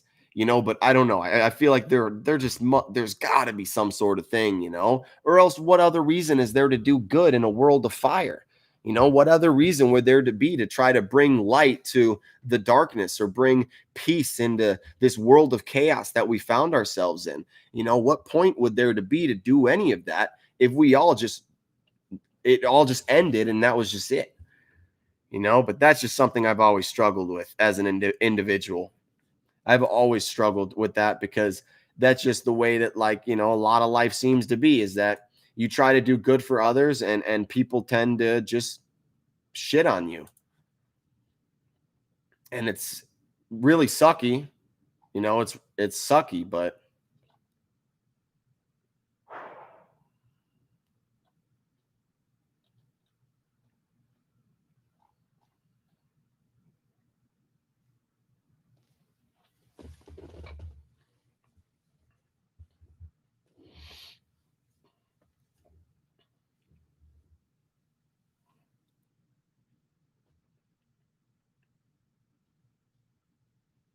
yeah, humans have a fundamental drive to survive, and our ravenous desire for living gives us every reason to hope for eternity, life after death, things that never change. We hate the idea that things end. See, I've got no problem with death, though. You know, I have no problem with dying. I think that dying is a required part of the spiritual experience. That if we didn't die, I don't think any of this would really matter, you know? Like, it's a fundamental part of our experience. I mean, I agree with you, like, people on a whole, yeah, but like, I really don't experience that, man, because I don't think that I'm just human. I think I'm a spirit. I am Holy Spirit having a human experience. That's what I believe, you know? So like looking at it from that case, you know, I already believe that I'm an eternal being. You know, life is a temporary experience, but our nature, I believe, is eternal. It's forever, you know, and that is something that, like, yeah, I mean, like, but people want to live forever. I think something that people can struggle with is wanting to live in this body forever, wanting to live in this moment, in this earth forever. You know, I mean, I don't know if you guys think about this way, but that's something that I felt with LSD. LSD kind of taught me that, is that I wanted to live with the LSD experience forever. I wanted it to be eternal. And I realized that that's not possible here. Because like you said, nothing lasts forever here, you know? Nothing lasts forever on Earth. And nothing's going to last forever on the universe, you know, or in the universe. But I think that that's because this is a physical experience. We're looking at it from a physical perspective, being a human being. You know what I mean? Being a human being, going through a physical experience. But as a spirit, yeah, outside of time, you know, a spirit could experience eternity in a moment. And so then it wouldn't even be about lasting forever. It would just be about being, which is something that could probably give us a lot of light. You know, if we realized that we were eternal beings, we would give up this idea of wanting to become permanent here. And it would probably make us be able to live a lot more peaceful, a lot more at ease, you know, be able to accept the fact that none of this is going to last forever. Which is something that a lot of people could probably, you know, be a lot happier and healthier if they looked at it that way. And instead of trying to force permanence, you know, try to force permanence on the physical instead of accepting death, accepting that this is an experience that has to end, but that is only like that in order so we appreciate it, so we take it, so we don't take it for granted, you know. So we really look at this life as like an opportunity to do something, to have fun, to live, to make love, to have kids, to have a life and a family. It might be simple and straightforward, but it's like it feels good, and it has weight, and it has purpose, and it goes, and it's a happening. And that's what I've always looked at life as, is just one big happening. It's a happening.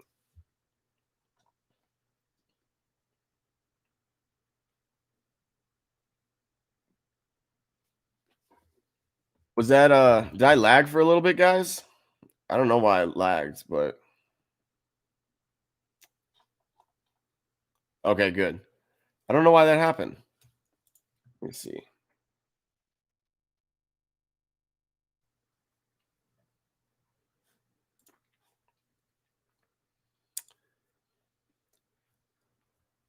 Oh man. It's been a nice stream back, guys. I've had a lot of fun. You guys have been making me think about a lot of stuff. It's been good. I fucking appreciate all the support. I can't thank you guys enough for coming through and hanging out and talking. And for those of you who helped out with the stream, I know Juno donated $10, so that was dope. I really appreciate that. Juno always coming in with the love. He's definitely going to be up there in the Hall of Fame supporters whenever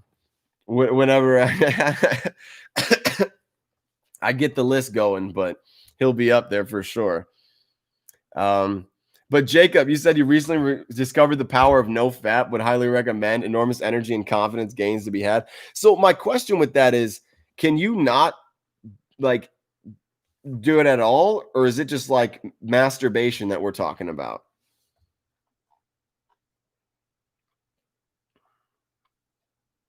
Remember one of the Gene Keys mentioning how the cycle of incarnation and reincarnation will continue to repeat until our karmic debt is paid off. Yeah, that would be a very interesting thing, Ari, for sure. But I don't think that it'll be reincarnated on Earth. I really just don't agree with that whole thing. Just because coming through the point that there would be full on spirit coming into life for the first time to allow spirit basically to commit crime, to murder, and to cause hate, for them to be thrown back on Earth, to be able to be put against spirit who is wholeheartedly just there to humble themselves back into God. I don't know. I don't know. I think that it's a one and done judgment system. And I'll never know. You know what I mean?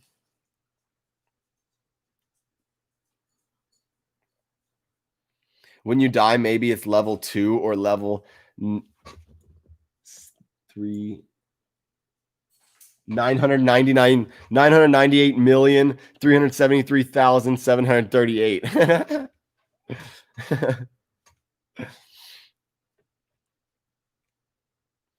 Fuck living on this planet forever. Oh no, man. I don't want no. Yeah. Oh no. Well, yeah, no. I agree. Yeah, living forever on Earth. Oof.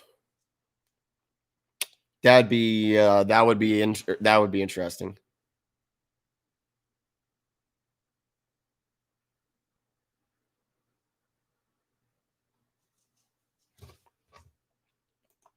No, that's crazy to think about, though, Juno. What you were talking about. That it can exist sounds like there could be universes where time stands still and there's time 2.0, and who knows how the fuck that is. Yeah, really, man. Who the fuck knows, really? I need to ask Laker when she's going to be home.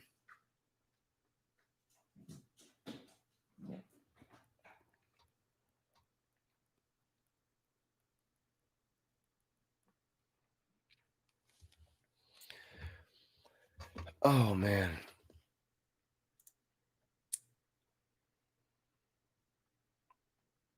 If only there was something that could wash our slates clean. Yeah, man. Where's the return, bro? I'm waiting, dude. I need Jesus to come back already. No.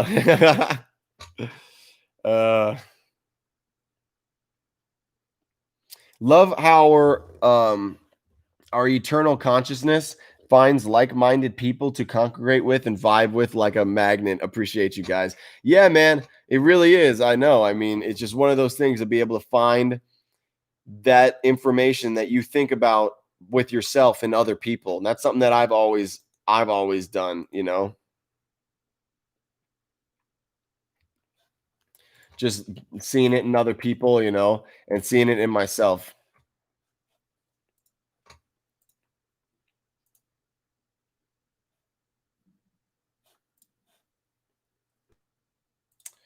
But I am probably gonna end the stream here pretty soon, guys.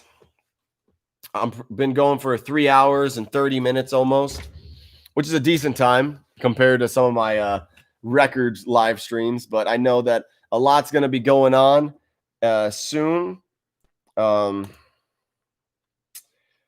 with people and with America. So I'm sure everybody's going to have their own thing going on and stuff like that. Love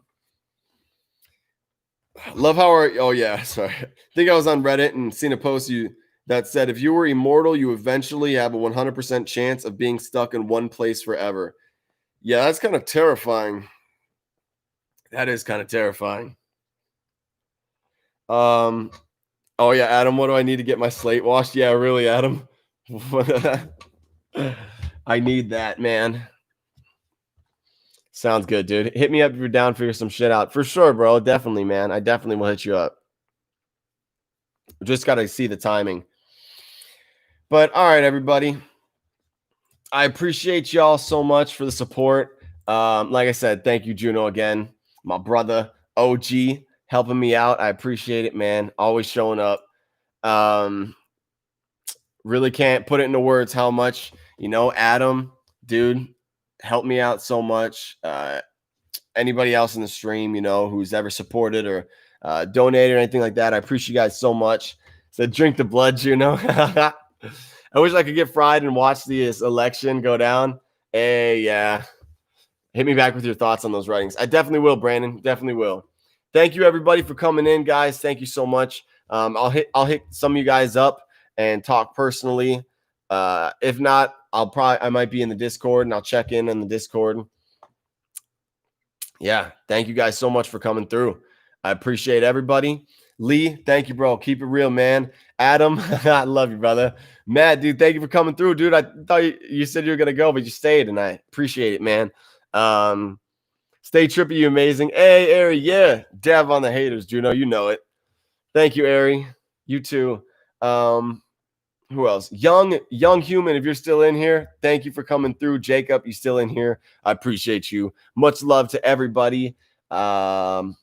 I don't know if I missed anybody else. Oh, yeah, and if Silver Spades is still around, thank you for coming through. Much love, everybody. Dab on the haters. And I'll probably get the live stream either tomorrow or the following day. And I'm going to get it going strong. So thank y'all for coming through. I appreciate y'all and much love. Take it easy, guys.